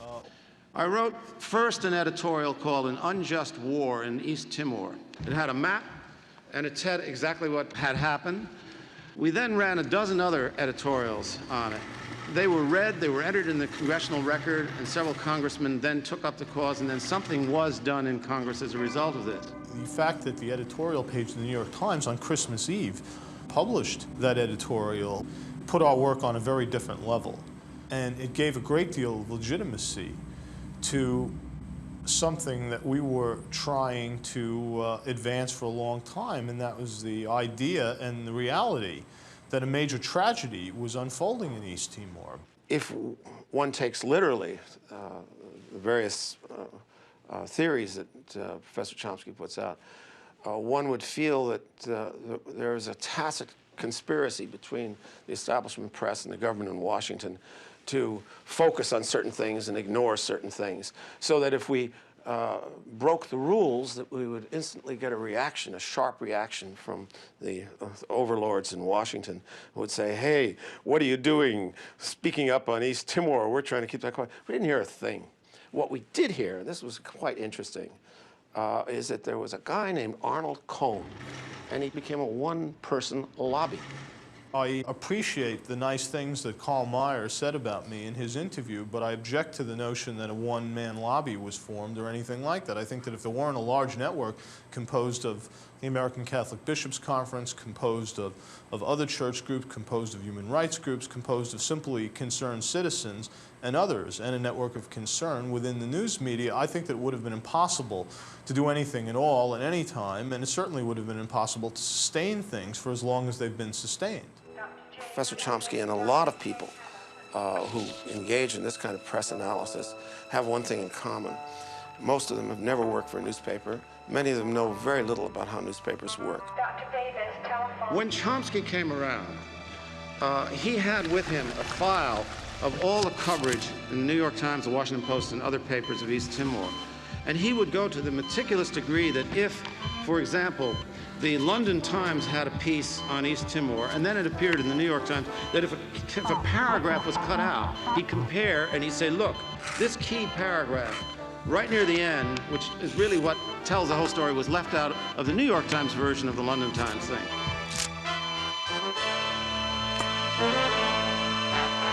There was a story in the London Times which is pretty accurate. The New York Times revised it radically. Didn't just leave a paragraph out. They revised it and gave it a totally different cast.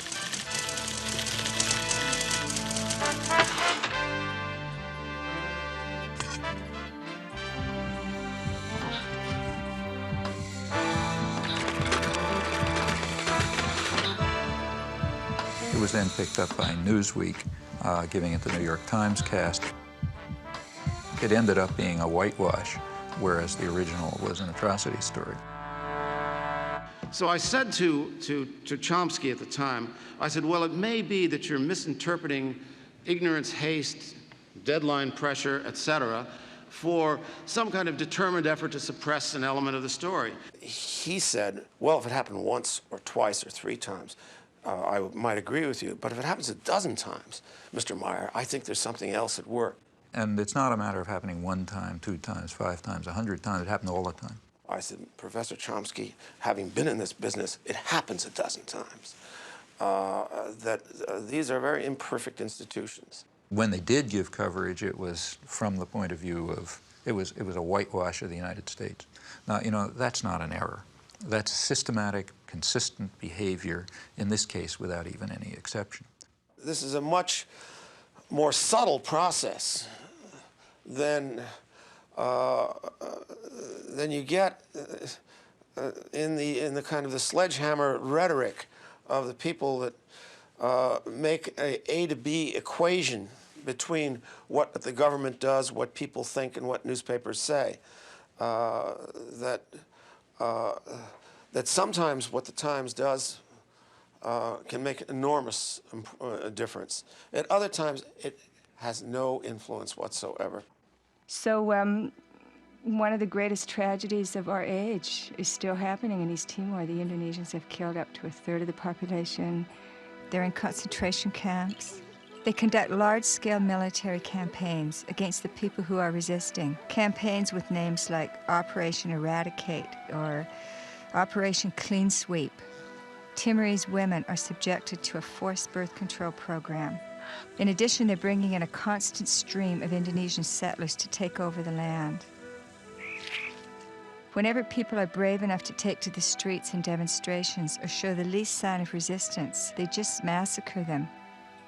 is sort of like Indonesia. If we allow them to continue to stay in East Timor, the international community, they will simply digest East Timor and turn it into, trying to turn it into cash crop. I mean, this is way beyond just demonstrating the subservience of the media to power. I mean, they have real complicity in genocide in this case. The reason that the atrocities can go on is because nobody knows about them. If anyone knew about them, there'd be protests and pressure to stop them. So therefore, by suppressing the facts, the media are making a major contribution to some of probably the worst act of genocide since the Holocaust. You say that what the media do is to ignore certain kinds of atrocities that are committed by us and our friends, and to play up enormously atrocities that are committed by them and our enemies. And you posit that there's a test of integrity and moral honesty, which is to have a kind of equality of treatment of corpses. Equality of principles. I mean, that every dead person should be in principle equal to every other dead person. That's not what I say at all. Well, I'm glad that's not what you say, because in fact, that's not what you do. Of course it's not what I do, nor would I say it. That's right. In fact, I say the opposite. What I say is that we should be responsible for our own actions primarily. Because your method is not only to ignore the corpses created by them, but also to ignore corpses that are created by neither side, but which are irrelevant to your ideological That's agenda. totally untrue. Well, let me give you an example. Okay. One of your own causes that you take very seriously is the cause of the Palestinians, and a Palestinian corpse weighs very heavily on your conscience, and yet a Kurdish corpse does not. That's not true at all. I've been involved in Kurdish support groups for years. That's absolutely true. That's absolutely false. I mean, just ask the Kurdish, ask the people who are involved in, I mean, you know, they come to me, I sign their petitions and so on and so forth. In fact, if you look at the things we've written, I mean, let's take a look. I mean, I'm not Amnesty International. I can't do everything. I'm a single person. But if you read, say, take a look, say, at the book that Edward Herman and I wrote on this topic. In it, we discuss 3 kinds of atrocities. What we called benign bloodbaths, which nobody cares about, constructive bloodbaths, which are the ones we like, and nefarious bloodbaths, which are the ones that the bad guys do. The principle that I think we ought to follow is not the one that you stated. You know, it's a very simple ethical point. You're responsible for the predictable consequences of your actions. You're not responsible for the predictable consequences of somebody else's actions. The most important thing for me and for you is to think about the consequences of your actions. What can you affect? These are the things to keep in mind. These are not just academic exercises. We're not analyzing the media on Mars or in the 18th century or something like that. We're dealing with real human beings who are suffering and dying and being tortured and starving because of policies that we are involved in. We, as citizens of democratic societies, are directly involved in and are responsible for.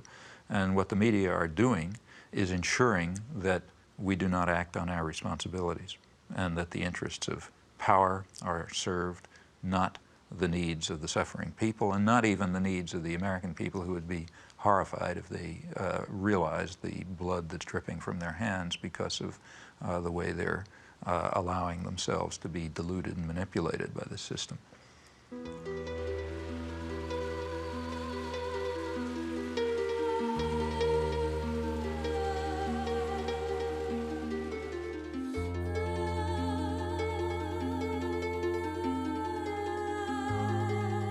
What about the third world? Well, despite everything, and it's pretty ugly and awful, these struggles are not over. The struggle for freedom and independence never is completely over.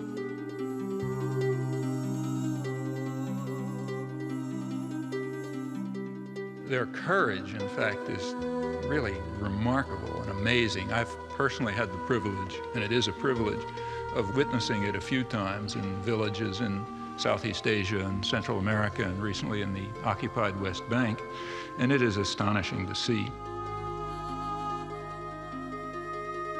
And it's always amazing, at least to me it's amazing, I can't understand it. It's also very moving and very inspiring. In fact, it's kind of awe-inspiring. Now, they rely very crucially on a very slim margin for survival that's provided by dissidence and turbulence within the imperial societies. And how large that margin is is for us to determine.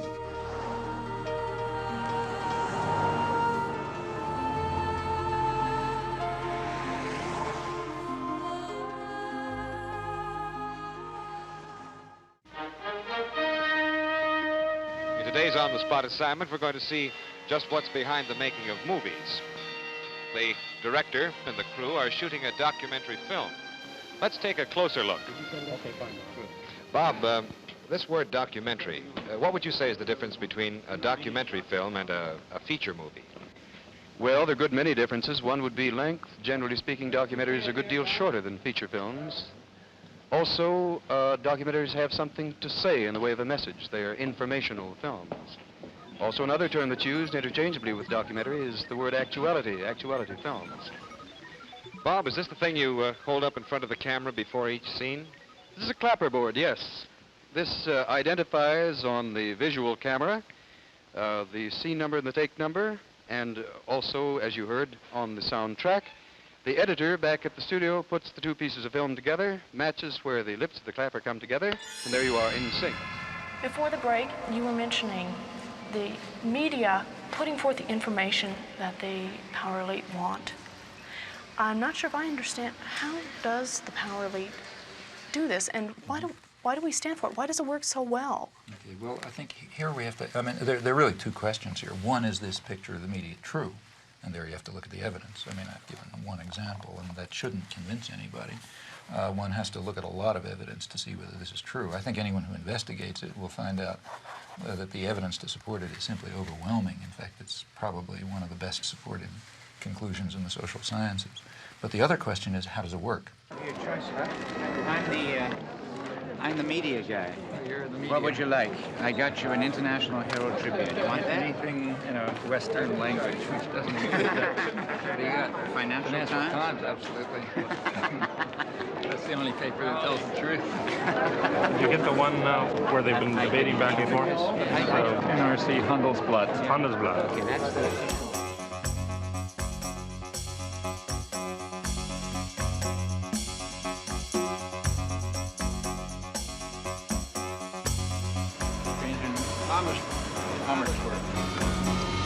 Well, this evening's program is scheduled as a debate, which puzzled me all the way through. There are some problems. One problem is that no proposition has been set forth. As I understand debate, people are supposed to advocate something and oppose something. Rather more sensibly, a topic has been proposed for discussion. The topic is manufacture of consent. It's somewhat unusual for a member of the government to debate with a professor in public. It hasn't happened in Holland before. I don't think it's often happens elsewhere.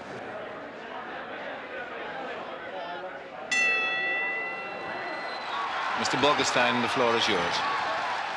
Now, we all know that a theory can never be established merely by examples. It can only be established by showing some internal inherent logic. Professor Chomsky has not done so. Professor Chomsky? He's quite right when he says you can't just pick examples. You have to do them in a rational way. That's why we compared examples. The truth is that things are not as simple as Professor Chomsky maintains. Another of Professor Chomsky's case studies concerns the treatment that Cambodia has received in the Western press. Here he goes badly off the rails. We didn't discuss Cambodia. We compared Cambodia with East Timor, two very closely paired examples. And we gave approximately 300 pages of detail covering this in Political Economy of Human Rights, including a reference to every article we could discover about Cambodia. Many Western intellectuals do not like to face the facts and balk at the conclusions that any untutored person would draw. Many people are very irritated by the fact that we exposed the extraordinary deceit over Cambodia and paired it with the simultaneous suppression of the US-supported ongoing atrocities in Timor. People don't like that. For one thing, we were challenging the right to lie in defense of the state. For another thing, we were exposing the apologetics and support for actual ongoing atrocities. That doesn't make you popular. Where did he learn about the atrocities in East Timor or in Central America, if not in the same free press which he so derides? You can find out where I learned about them by looking at my footnotes.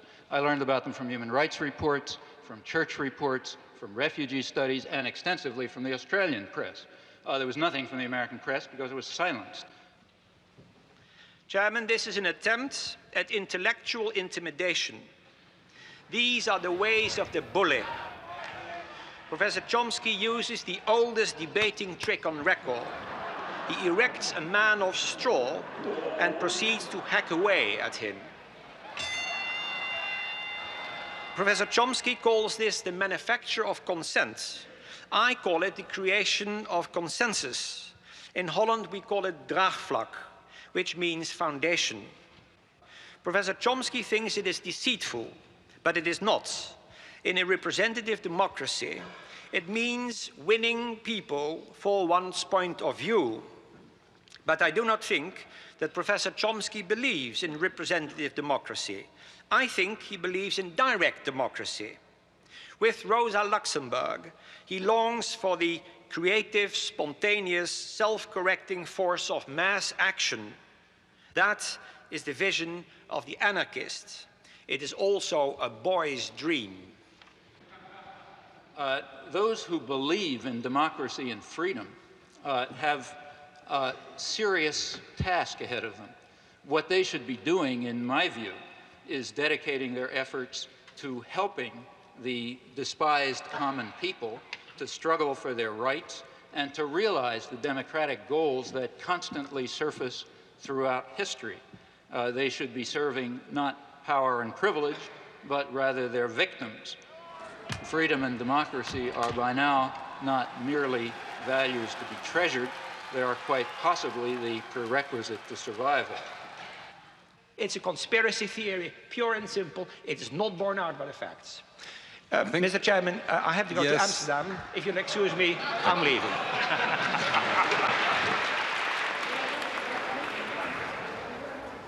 One thing is sure. Their consent has not been manufactured tonight. There is nothing more remote from what I'm discussing or what we have been discussing than a conspiracy theory.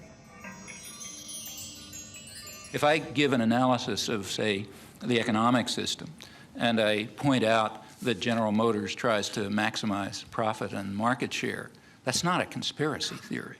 That's an institutional analysis. It has nothing to do with conspiracies. And that's precisely the sense in which we're talking about the media. The phrase conspiracy theory is one of those that's constantly brought up, and I think its effect simply is to discourage institutional analysis. Do you think there's a connection somehow about what the government wants us to know and what the media tell us? It's not communism, but I think to a certain point, it is sensitized. They don't always tell, I guess, John, they don't always tell the truth the way it goes, huh? You got that right. You think that the information you're getting from this paper is biased in any way? Or? Oh, yeah. I think by and large it's well done. You get both sides of the stories. You get the liberal side and the conservative side, so to speak. But I don't think you get a very balanced picture because they only have 20 seconds, 30 seconds for a news item or whatever, and they're going to pick out a highlight, and every network is going to cover the same highlight, and that's all you're going to see. You get what they want you to hear. You think you're biased in some way then? Yeah. Here we go. See you later.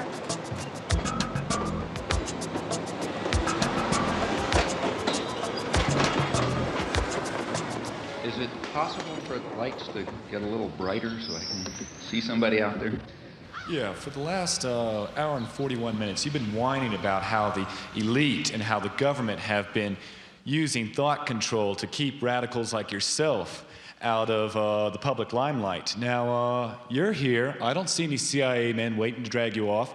You were in the paper. That's where everyone here heard you were coming from, in the paper, and I'm sure they're going to publish your comments in the paper. Now, a lot of countries, you would have been shot for what you have done today.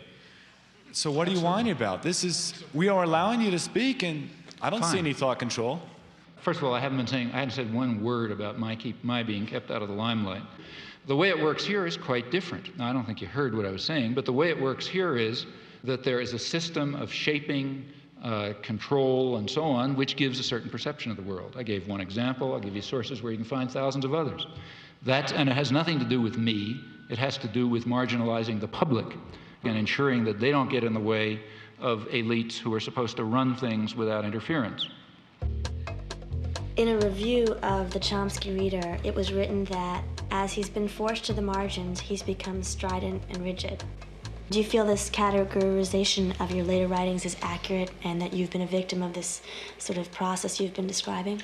Well, the business about being forced to other people will have to judge about the stridency. I don't believe it, but anyway, that's for other people to judge. However, the matter of being forced to the margins is a matter of fact, and the fact is the opposite of what is claimed. The fact is it's much easier to gain access to even the major media now than it was 20 years ago. You've dealt in such unpopular truths and have been such a lonely figure as a consequence of that. Do you ever regret either that you took the stand you took, have written the things you have written, or that we had listened to you earlier? I don't. I mean, there are particular things which I would do differently because you think about things, you do them differently. But in general, I would say I do not regret it. I mean, do you like being controversial? No, it's a nuisance. Because this mass medium pays little attention to the views of dissenters, not just Noam Chomsky, but most dissenters do not get much of a hearing in this medium. No, in fact, that's, again, completely understandable. They wouldn't be performing their societal function if they allowed favored truths to be challenged. Now, notice that that's not true when I cross the border anywhere, so that I have easy access to the media in just about every other country in the world. There's a number of reasons for that, and one reason is I'm primarily talking about the United States, and it's much less threatening.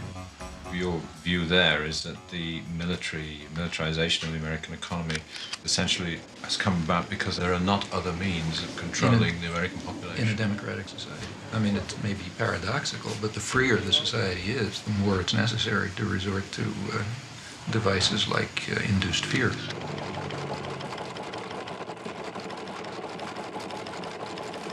Okay, I'll go along with that. Arguably, he is the most important intellectual alive today. And if my program can give him 500,000 people listening or 750,000 people listening, I'll be delighted. Okay, Professor, and you're on time. Wartime planners understood that actual war aims should not be revealed. Part of the reason why the media in Canada and Belgium and so on are more open is that it just doesn't matter that much what people think. It matters very much what the politically articulate sectors of the population, those narrow minorities, think and do in the United States because of its overwhelming dominance on the world scene. But of course, that's also a reason for wanting to work here. What we might call the fifth freedom, the freedom to rob, exploit, and dominate, and to curb mischief by any feasible means. Let's conclude, not include. The United States is ideologically narrower in general than other countries. Furthermore, the structure of the American media is such as to pretty much eliminate critical discussion. Our guests are as far apart on the contra question as American intellectuals can be. Now, if we had the slightest concern with democracy, which we do not in our foreign affairs and never have, we would turn to countries where we have influence, like El Salvador. Now, in El Salvador, they don't call the archbishop bad names. What they do is murder him. They do not censor the press. They wiped the press out. They sent the army in to blow up the church radio station. The editor of the independent newspaper was found in a ditch, mutilated and cut to pieces with machete. May I continue? I did not interrupt you. Don't you ever want to put a time value on anything you say, or do you want to lie I'm talking about 1980. You are a systematic liar. Did these things happen or didn't they? These things did not happen in the context in which you suggested really? all. You are a phony, mister, and it's time that the people read you correctly. It's clear why you want to divert me from the discussion that No, it's not. Yeah, it's no, because but let you just get tired of rubbish. But let's continue with... Except we can't. I'm afraid we're out of time. We thank you both, John Silver and Noam Chomsky. Okay.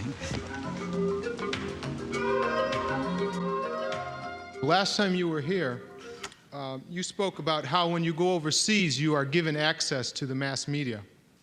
But here, that doesn't seem to be the case. Has that changed at all? Have you ever been invited to appear on Nightline or Brinkley? Yes, I have a couple times been invited to speak on Nightline. Couldn't do it. I had another talk and something or other. And to tell you the honest truth, I don't really care very much. FAIR, the media monitoring group, published a very interesting study of Nightline. It shows that their conception of a spectrum of opinion is ridiculously narrow, at least by European or world standards.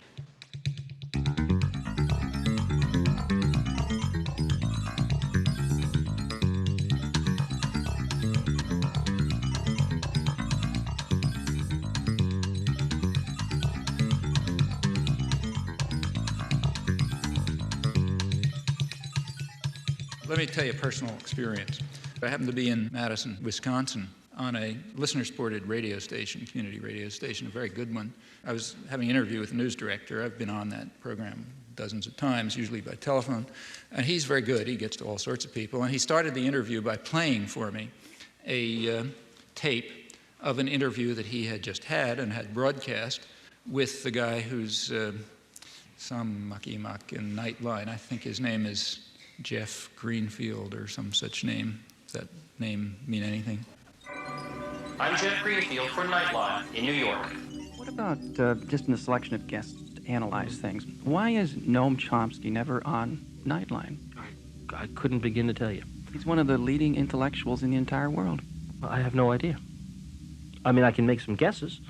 He may be one of the leading intellectuals who can't talk on television. You know, that's a standard that's very important to us. If you got a 22-minute show and a guy takes 5 minutes to warm up, now I don't know whether Chomsky does or not, he's out.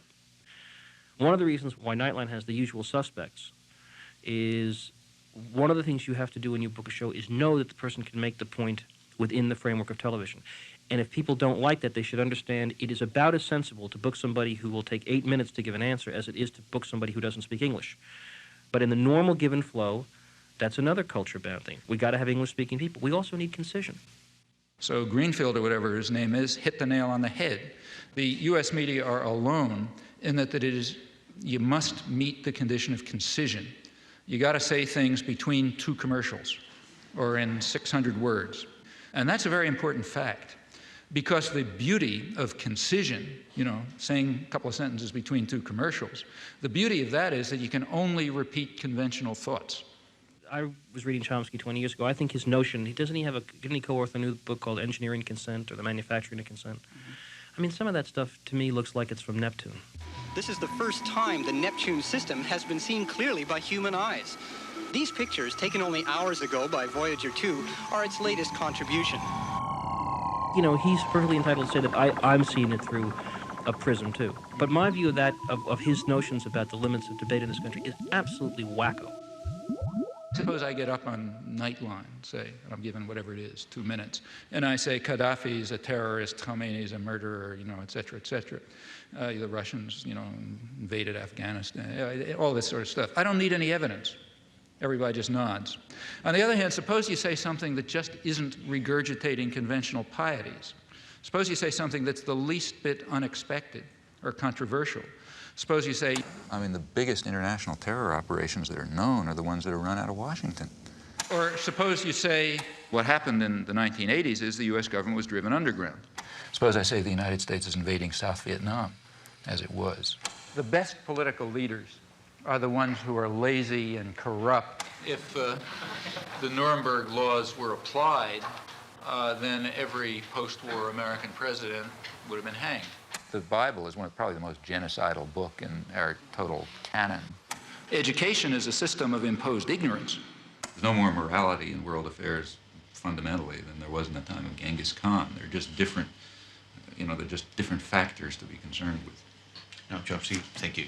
Well, you know, people will quite reasonably expect to know what you mean. Why did you say that? I never heard that before. If you said that, you better have a reason, you know, you better have some evidence. In fact, you better have a lot of evidence, because that's a pretty startling comment. You can't give evidence if you're stuck with concision. You know, that's the genius of this structural constraint.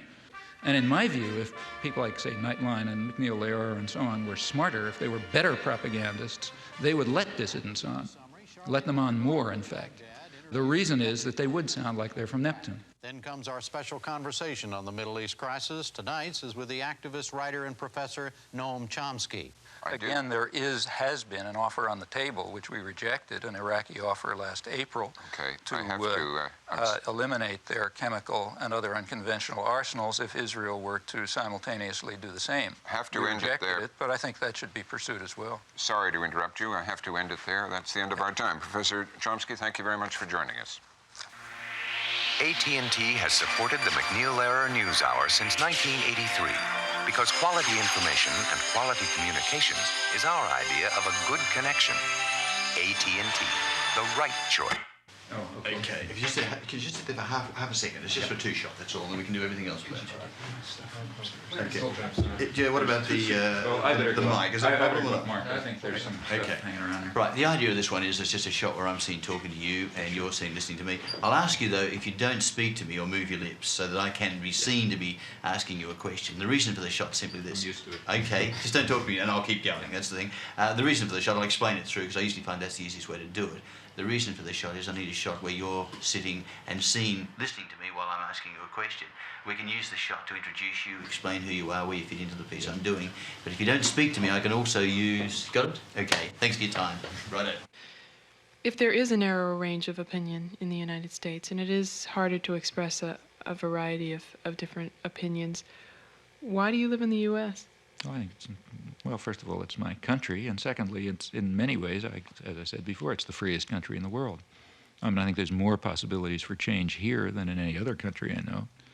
But again, comparatively speaking, it's the country where the state is probably most restricted. But isn't that what you should be looking at comparatively rather than in absolute terms? But you don't create that impression. On the contrary, well, maybe I don't give the impression. I certainly say it often enough. What I've said over and over again, and I've been saying it all tonight, I've written it 1,000,000 times, is that the United States is a very free society. It's also a very rich society. Of course, the United States is a scandal from the point of view of its wealth. I mean, given the natural advantages that the United States has in terms of resources and lack of enemies and so on, the United States should have a level of health and welfare and so on that's, an order of magnitude beyond anybody else in the world. We don't. The United States is last among 20 industrialized societies in infant mortality. That's a scandal of American capitalism. And it ends up being a very free society, which does a lot of rotten things in the world. Okay? There's no contradiction there. I mean, Greece was a free society by the standards of Athens. It's also a vicious society from the point of view of its imperial behavior. There's virtually no correlation between maybe none, between the internal freedom of a society and its external behavior.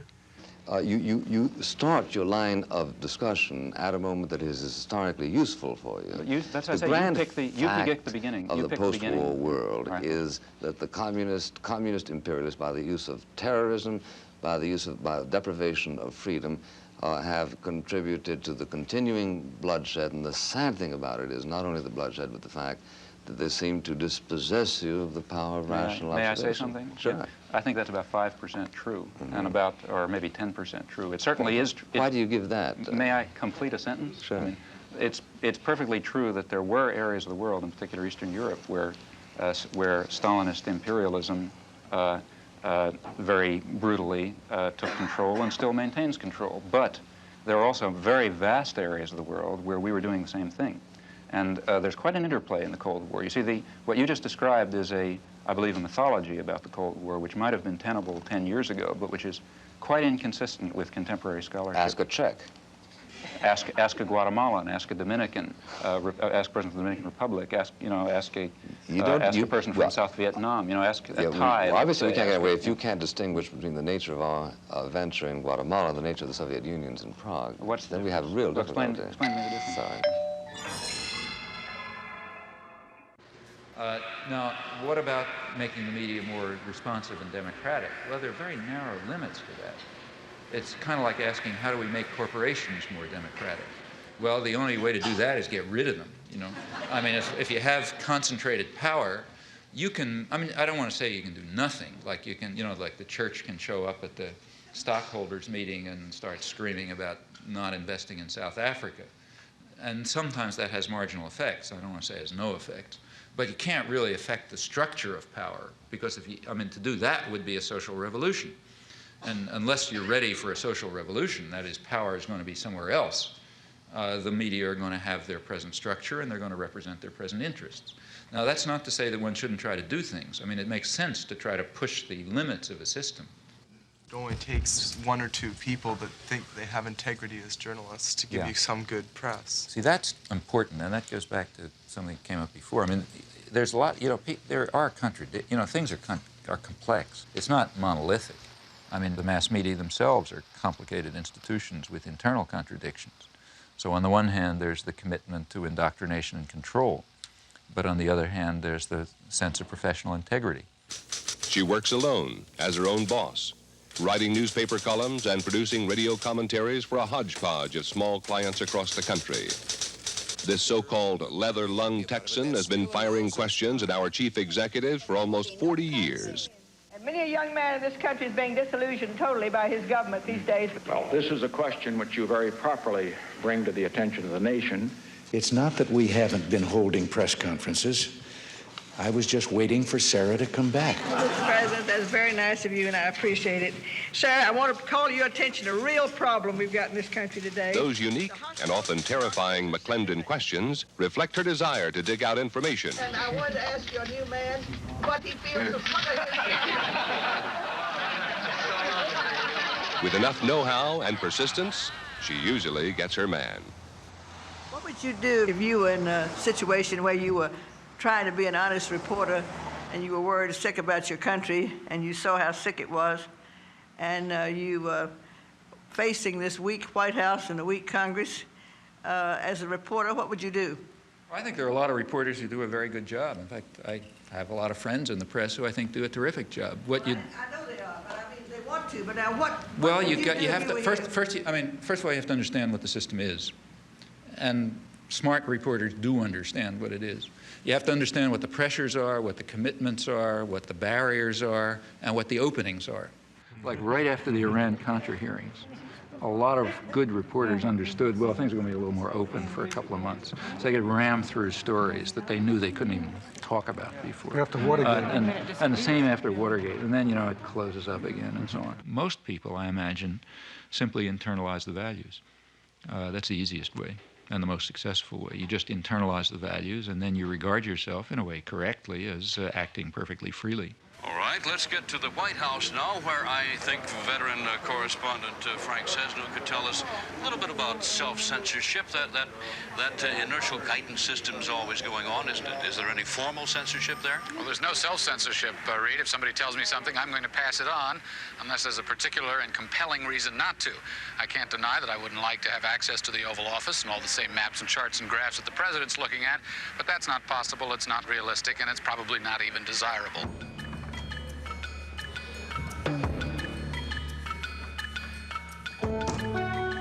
Hello.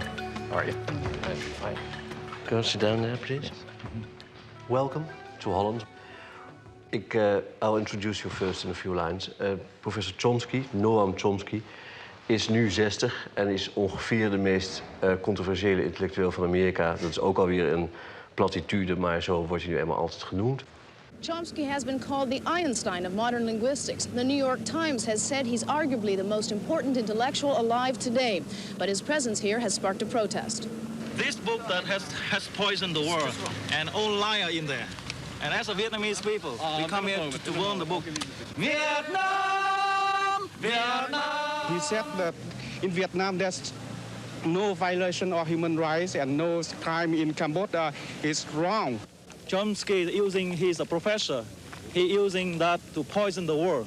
And we come here to protest that. I don't mind the denunciations, frankly. I mind the lies. Well, I mean, intellectuals are very good at lying. They're professionals at it. Vilification is a wonderful technique. There's no way of responding to it. If somebody calls you, an anti-Semite, what can you say? I'm not an anti-Semite. Or, somebody says you're a racist, you're a Nazi or something. You always lose. I mean, the person who throws in the mud always wins because there's no way of responding to such charges. Professor Chomsky seems to believe that the people he criticizes fall into one of two classes, liars or dupes. Consider what happens when I discuss the case of Robert Faurisson. Let me recall the facts. Let's not go into details, please, because the details happen to be important. Yes, but I have only one question on the Faurisson question. Do the facts matter or don't they matter? Of course they do. Well, let me tell you what the facts are then.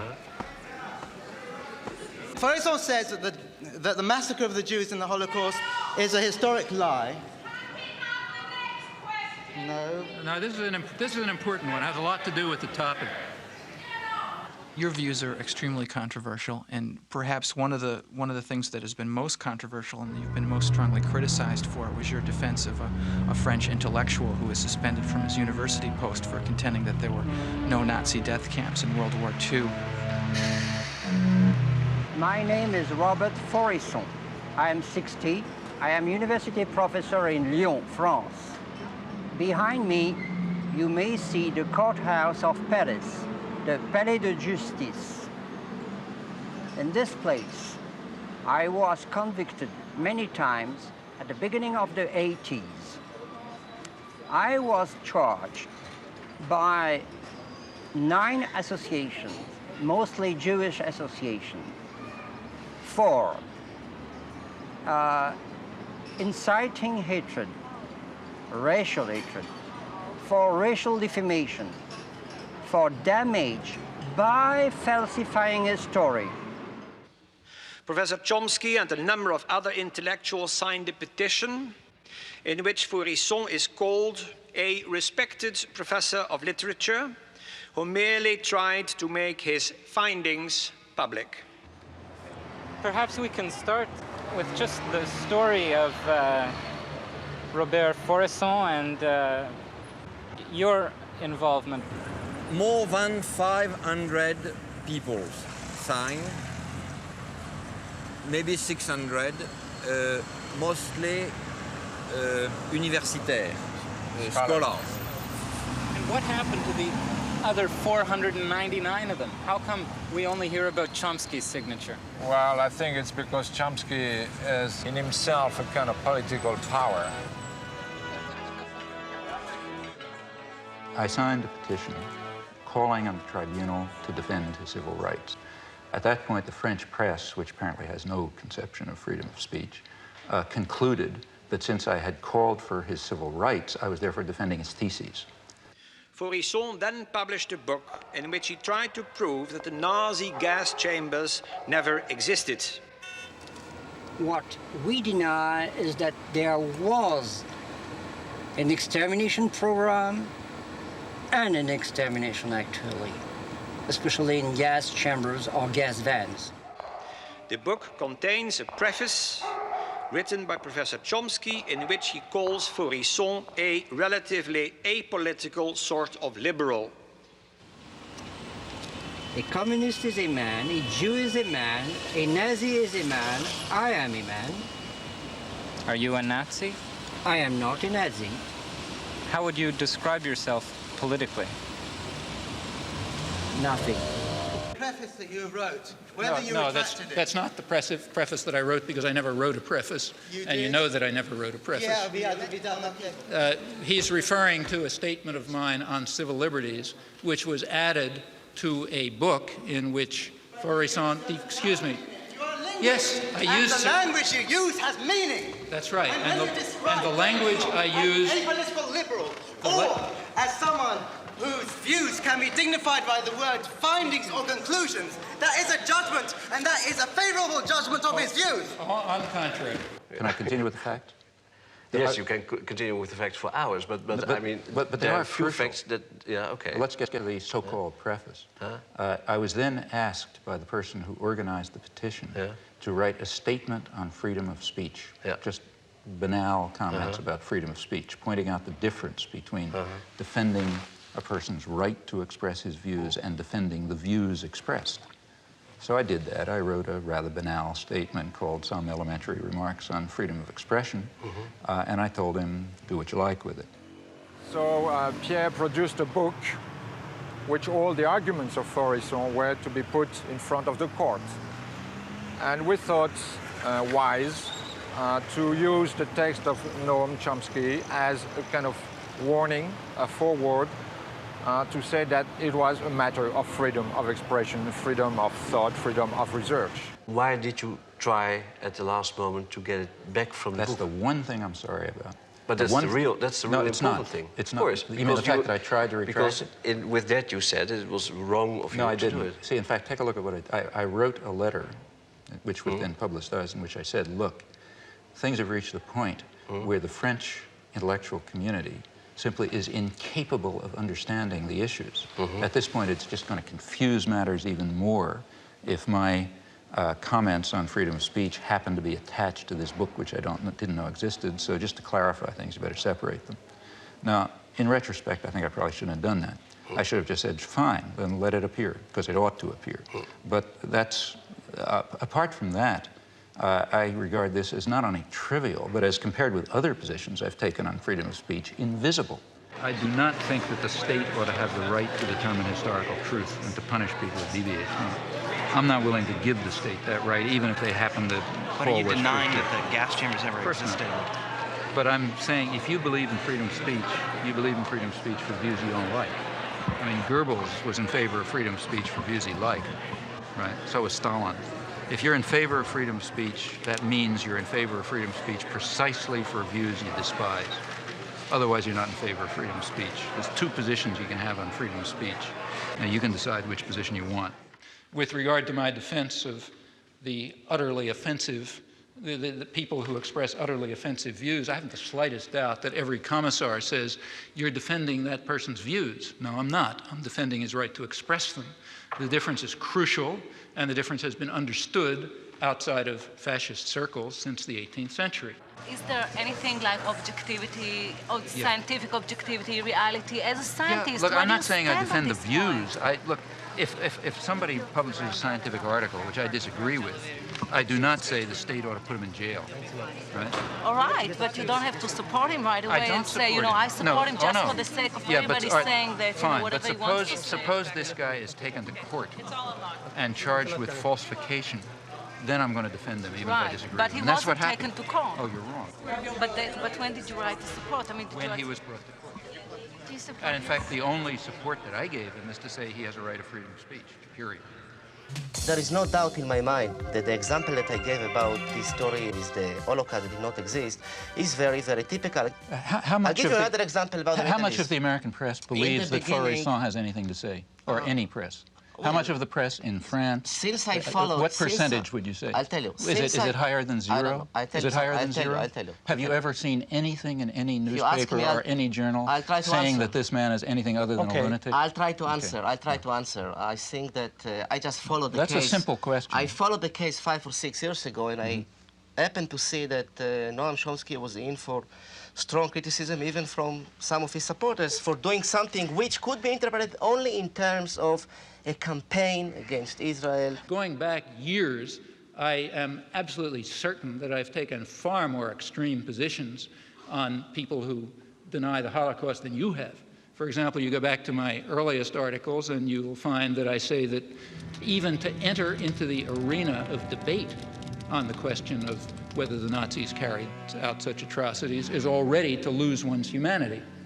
So I don't even think you ought to discuss the issue if you want to know my opinion. But if anybody wants to refute Faurisson, there's certainly no difficulty in doing so.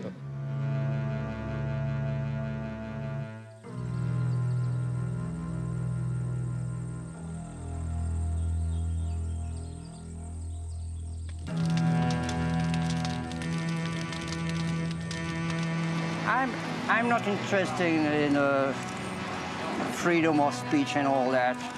I have to win, and that's the question. And I shall win.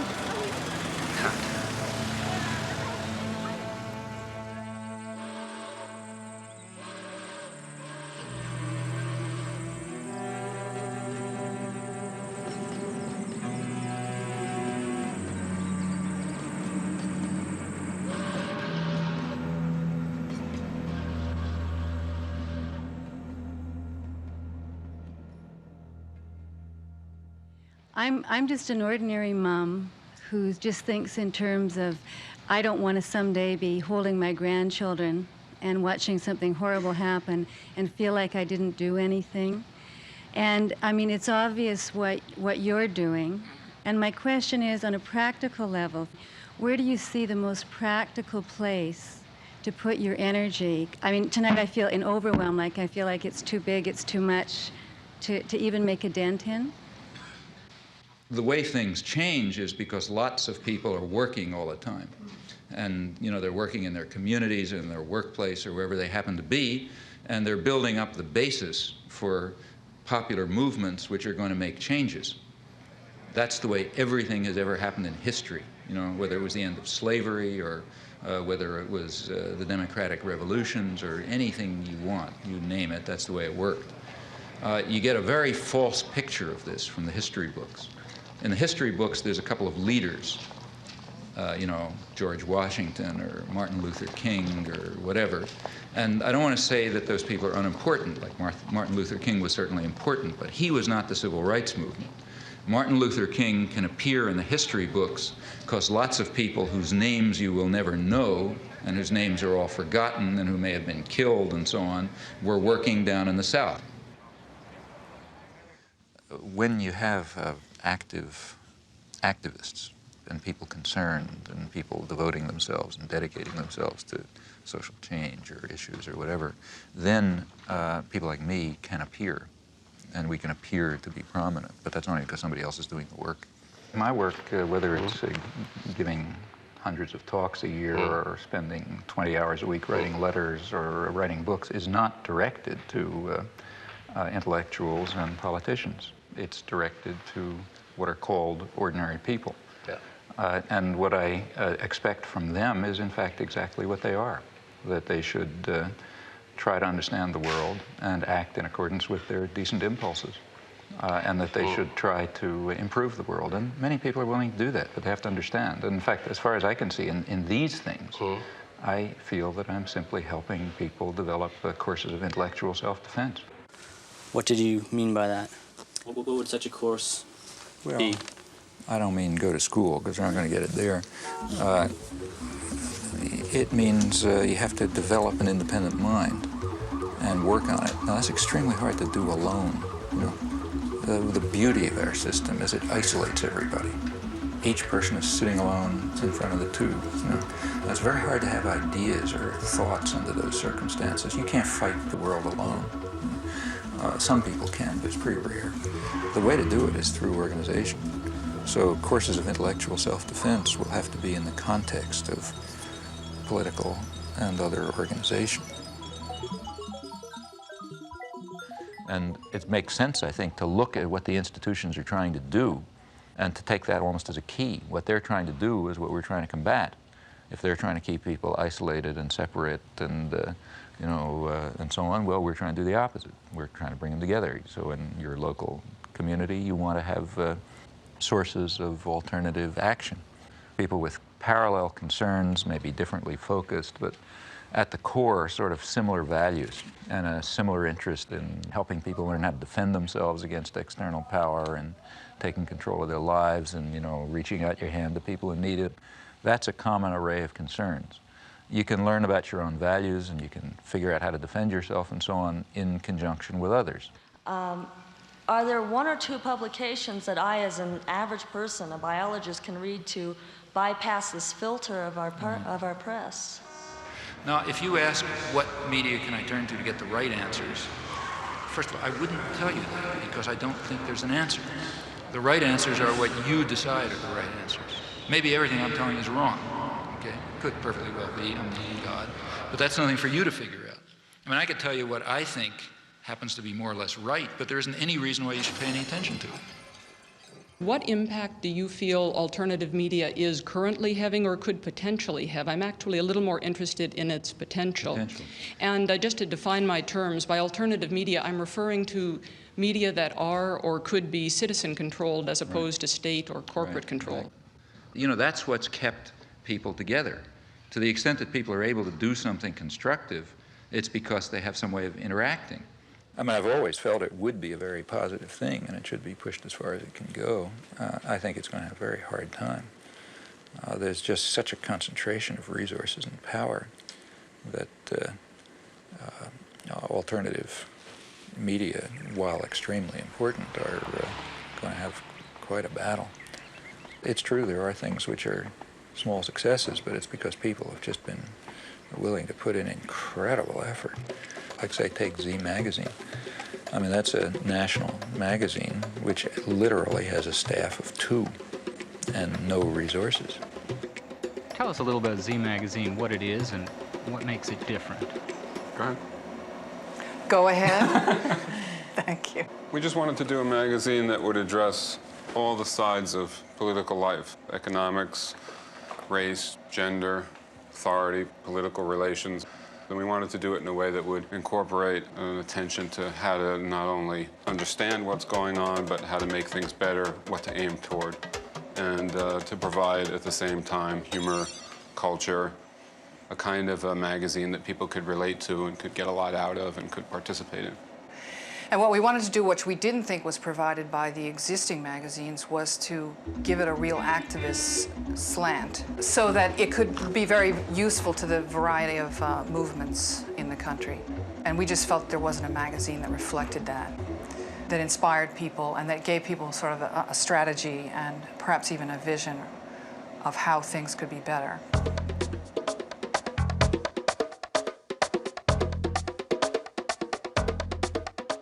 South End Press has sort of made it. That is, they're surviving. It's a small collective, again, with no resources, and they put out a lot of books, including quite a lot of good books. But for a South End book to get reviewed is almost impossible. Editorially and business-wise, we make decisions based on politics that no corporate publisher can really advocate because of their ties to corporate America. We can solicit manuscripts based on what we feel is the relevance for the movement, and we can make our business decisions based on whether we feel people can afford our books, whether we feel that a book might not make that much money, but it needs to be out there, and maybe there's 1,000 people who would buy it. And those are criteria that we feel are very precious in this day of corporate mergers. Well, and likewise, our structure about sharing work and continuing our training process as long as we're at the press, there are losses there in terms of productivity, but in terms of empowerment, all of us are then able to say, my perspective is different from yours, then all of our intelligence gets used in making those decisions, and not just whoever happens to have done it the longest, whoever happens to have graduated from the best schools in order to be the best editor, making all the decisions and only using his or her intelligence. Listener-supported radio in the United States has undergone a remarkable growth in the last decade. It's perhaps the fastest growing alternative media. There are many reasons for this. First and foremost is that it's enormously economical, and it reaches communities that have not been served by community radio before. And in Boulder particular, we see with someone like Noam Chomsky, who's been there, I believe, 3 times in the last 6 years, he has a tremendous audience, and KGNU is partly responsible for that because we play his tapes on a regular basis, we play his lectures and his interviews. So when he does come to Boulder and people hear what he has to say, they're able to tune in. It's not something exotic or esoteric that he's talking about. It's material that they're very familiar with, and he's noted this, incidentally. I mean, if there's a listener-supported radio station, that means that people can get daily, every day, a different way of looking at the world, not just what the corporate media want you to see, but a different picture, a different understanding. Not only can you hear it, but you can participate in it. You can add your own thoughts, and you can learn something, and so on. Well, that's the way people become human, That's the way you become human participants in a social and political system. Hello, I'm Ed Robinson, and this is Non-Corporate News. What is non-corporate news, and why is it necessary? I didn't want to just show another film at a library or something. I wanted to make my own statement. I thought it'd be more fun to do, and perhaps I could get other people involved in a project besides showing a film. We could make a film or a video. The local cable station's hooked up to 3 communities: Lynn, Swampscott, and Salem. So that's 30,000 people, or 30,000 homes, I'm not sure, but I'm sure a lot of people will see it, and it'll be the kind of people who don't go out to see a film. It'll go right into their houses, so if they're flipping through the channels, they might be able to get a completely new idea of the world.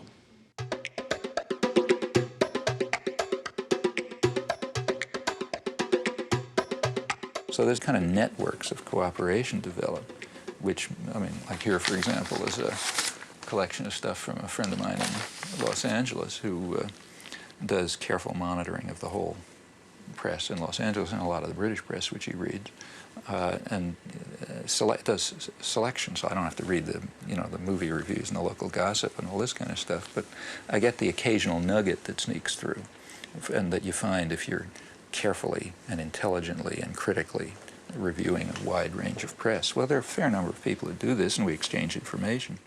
We wrote this a 2-volume work in which we saw one another for a couple of weeks when we were getting started, but then we wrote 2 volumes essentially without seeing one another, just by phone, by mail, and exchanging manuscripts.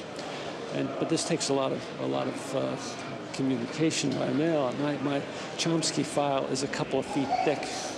The end result is that you do have access to resources in a way which I doubt that any national intelligence agency can duplicate, let alone scholarship. So there are ways of compensating for the absence of resources. People can do things. Like, for example, I found out about the arms flow to Iran by reading transcripts of the BBC. And by reading an interview somewhere with an Israeli ambassador in one city and reading something else in the Israeli press. Now, okay, the information is there, but it's there to a fanatic, you know, somebody who wants to spend a substantial part of their time and energy exploring it and comparing today's lies with yesterday's leaks and so on. That's a research job. And it's, you know, it just simply doesn't make any sense to ask the general population to dedicate themselves to this task on every issue. I'm not given the false modesty. There are things that I can do, and I know that I can do them reasonably well, including analysis and, study, research. I mean, I know how to do that sort of thing, and I think I have a reasonable understanding of the way the world works as much as anyone can. And that turns out to be a very useful resource for people who are doing active organizing, trying to engage themselves in a way which will make it a little bit of a better world. And if you can help in those things or participate in them, well, that's, that's rewarding. I wonder if you can envision a time when people like myself, again, the naive people of this world, can again take pride in the United States. And is that even a healthy wish now? Because it may be this hunger for pride in our country that makes us more easily manipulated by the powers that you talk about. I think you first of all have to ask what you mean by your country. Now, if you mean by the country, the government, I don't think you can be proud of it, and I don't think you could ever be proud of it. Or could you be proud of any government? It's not our government, you know. And you shouldn't be. States are violent institutions. The government of any country, including ours, represents some sort of domestic power structure, and it's usually violent. States are violent to the extent that they're powerful. That's roughly accurate. You look at American history, it's nothing to write home about. You know, why are we here? We're here because, say, some 10 million Native Americans were wiped out. That's not very pretty. Until the 1960s, it was still cowboys and Indians. In the 1970s, for the first time, really, it became possible even for scholarship to try to deal with the facts as they were. For example, to deal with the fact that the Native American population was far higher than had been claimed, millions higher, maybe as many as 10 million higher than had been claimed, and that they had an advanced civilization, and that there was something akin to genocide that took place. Now, we went through 200 years of our history without facing that fact. One of the effects of the 1960s is it's possible to at least begin to come to think about the facts. Well, that's an advance. Do you think that this activism 20 years ago has made a difference in how our society operates now? It has not changed the institutions and the way they function, but it has led to very significant cultural changes. Remember, these movements of the 60s expanded in the 70s and expanded further in the 80s, and they reached into other parts of the society and different issues. A lot of things that seemed outrageous in the 60s are taken for granted today. So, for example, take the feminist movement, for example, which barely began to exist in the 60s. Now it's part of general consciousness and awareness. The ecological movements began in the 70s. The third world solidarity movements were very limited in the 60s. It was really Vietnam. And in the 60s also it was a student movement, as you say. Now it's not. Now it's mainstream America. If there is more dissidence now than you can remember, why do you go on to write that the people feel isolated? Because I think much of the general population recognizes that the organized institutions do not reflect their concerns and interests and needs. They do not feel that they participate meaningfully in the political system. They do not feel that the media are telling them the truth or even reflect their concerns. They go outside of the organized institutions to act. We see more and more of our elected leaders know less and less of what they're doing. Yeah. This medium does that. Very striking. In fact, the presidential elections have been almost removed from the point where the public even takes them seriously as involving a matter of choice. So what do you think about what goes on in the White House? It's kept too private, I think. Yeah, they should come out. I know. People. Yeah. Who should talk to the people? George Bush. Well, it means that the political system increasingly functions without public input. It means to an increasing extent, not only do people not ratify decisions presented to them, but they don't even take the trouble of ratifying them. They assume that the decisions are going on independently of what they may do in the polling booth. Ratification would be what? Well, ratification would mean a system in which there are two positions presented to me, the voter.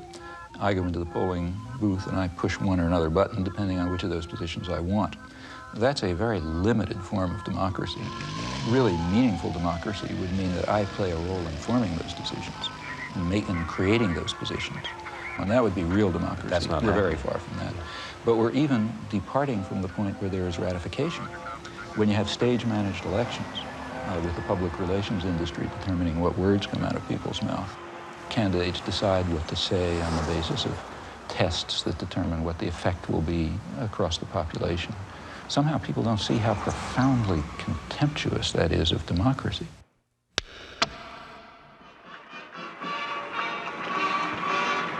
The solemn moment is near, but first, the swearing in of Van Quayle.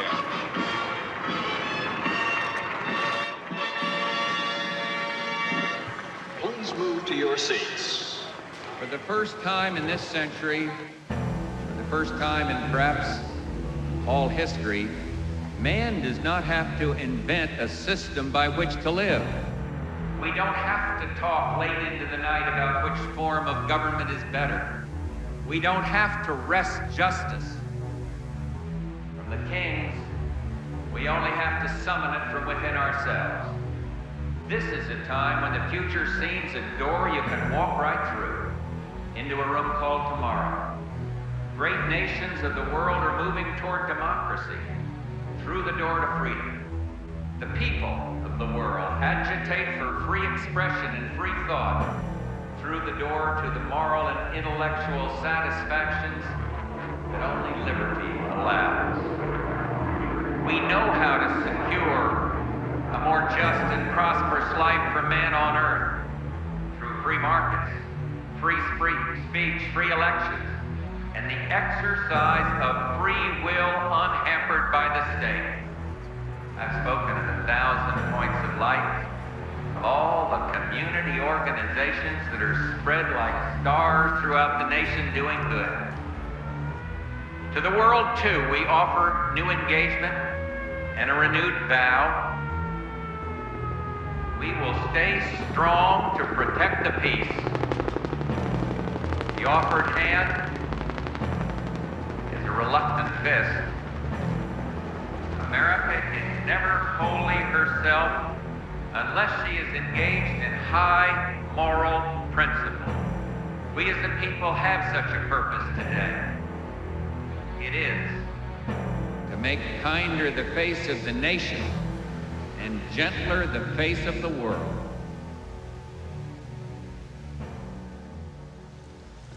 Referring back to your earlier comment about escaping from or doing away with capitalism, I was wondering what scheme, workable scheme, you would put in its place? Me? Or well, what I would, yeah. what well, would you know, you suggest to others who might be in a position to set it up and get it going? Well, I mean, I think that what used to be called centuries ago wage slavery is intolerable. I mean, I don't think people ought to be forced to rent themselves in order to survive. I think that the economic institutions ought to be run democratically by their participants, by the communities in which they exist, and so on. And I think basically through various kinds of free association. Historically, have there been any sustained examples on any substantial scale of societies which approximated to the anarchist ideal? There are small societies, small in number, that have, I think, done so quite well, and there are a few examples of large-scale libertarian revolutions which were largely anarchist in their structure.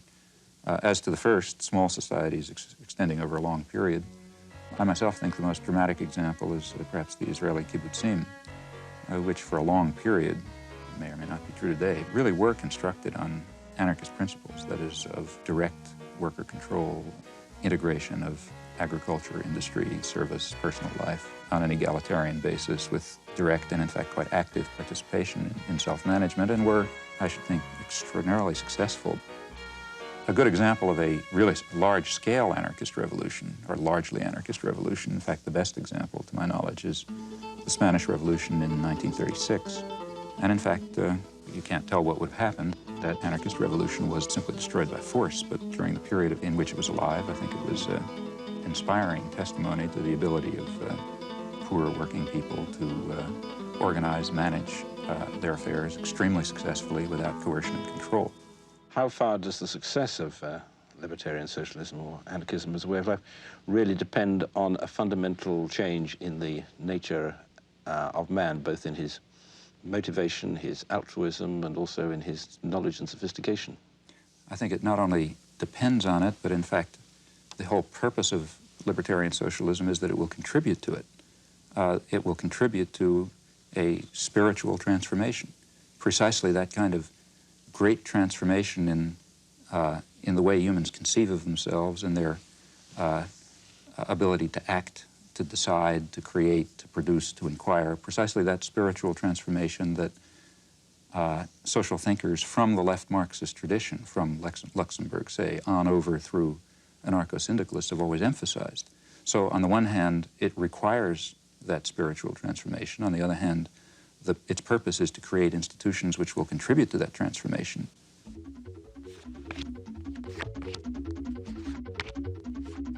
You've written that in looking at contributions of gifted thinkers, one must make sure to understand their contributions, but also to eliminate the errors in them.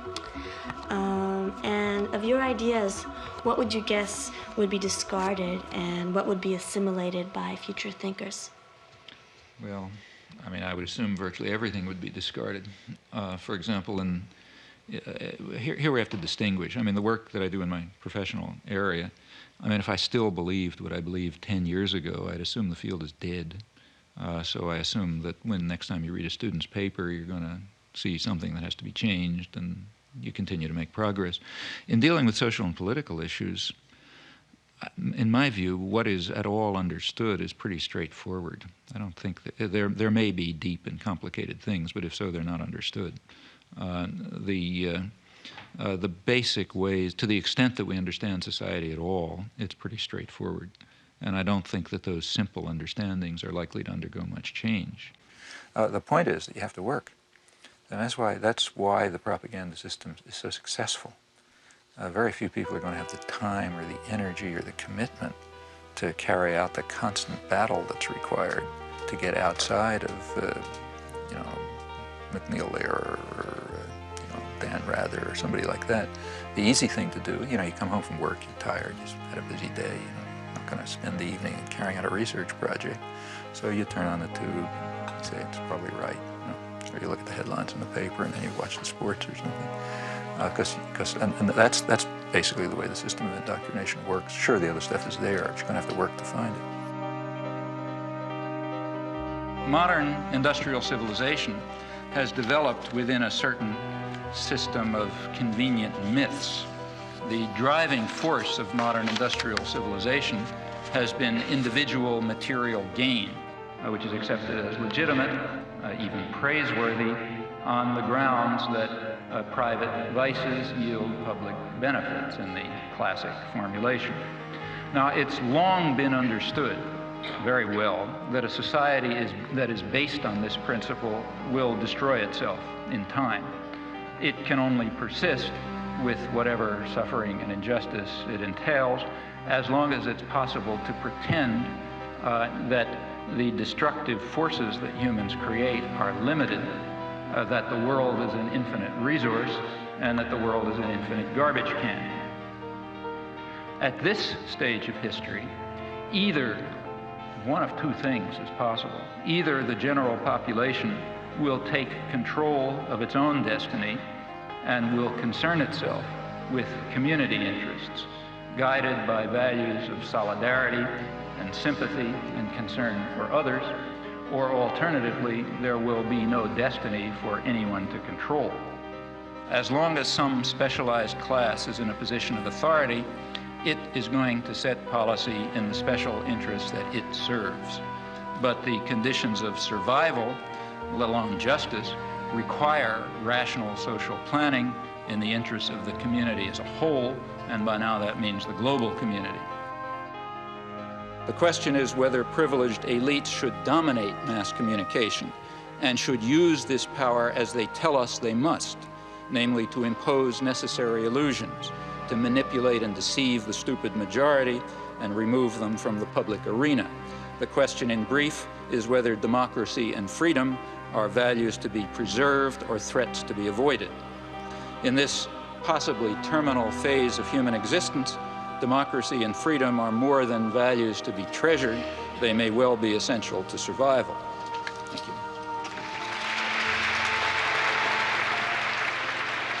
you. He's up there thinking for himself, and he's deciphering this tremendously overweighted body of information, which he puts into an order and gives you the feeling that you can do the same thing, that the whole thing is decipherable. And he also gives you the sense that there is a source, there's a center to a dissenting population, although we feel that there's no center. And I think that is what reactivated in me a desire to get reacquainted with the political scene after 30 years of alienation from it. You do hundreds of interviews and lectures, and you're dealing with massacres in East Timor and invasions of Panama, etc. Pretty horrific stuff, death squads. What keeps you going? I mean, don't you get burned out on this material? Well, you know, it's mainly a matter of whether you can look yourself in the mirror, I think. Oh, gotta go. Get these people in town. Okay. Maybe you can say all aboard for us. Okay. All aboard! Bye-bye. Bye-bye.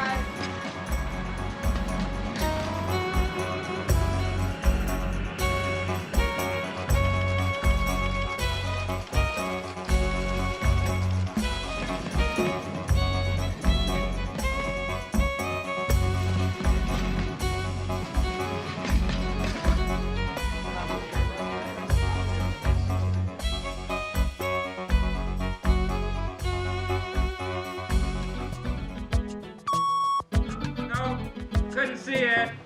Just hit the microphone. Thank you. Bye, Canada. Goodbye, Canada. Bye.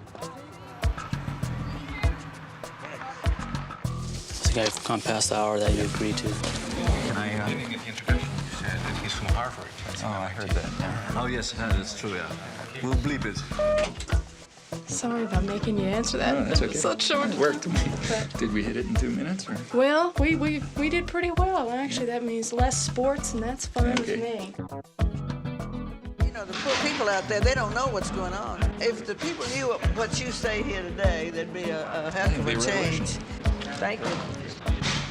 On that optimistic note, Professor Chomsky, thank you very much indeed. So how did it go? Oh, I thought it was sort of technical sounding, but I don't know, there wasn't much of a rhythm. Did you ever think of running for president? If I ran for president, first thing I'd do is tell people not to vote for me.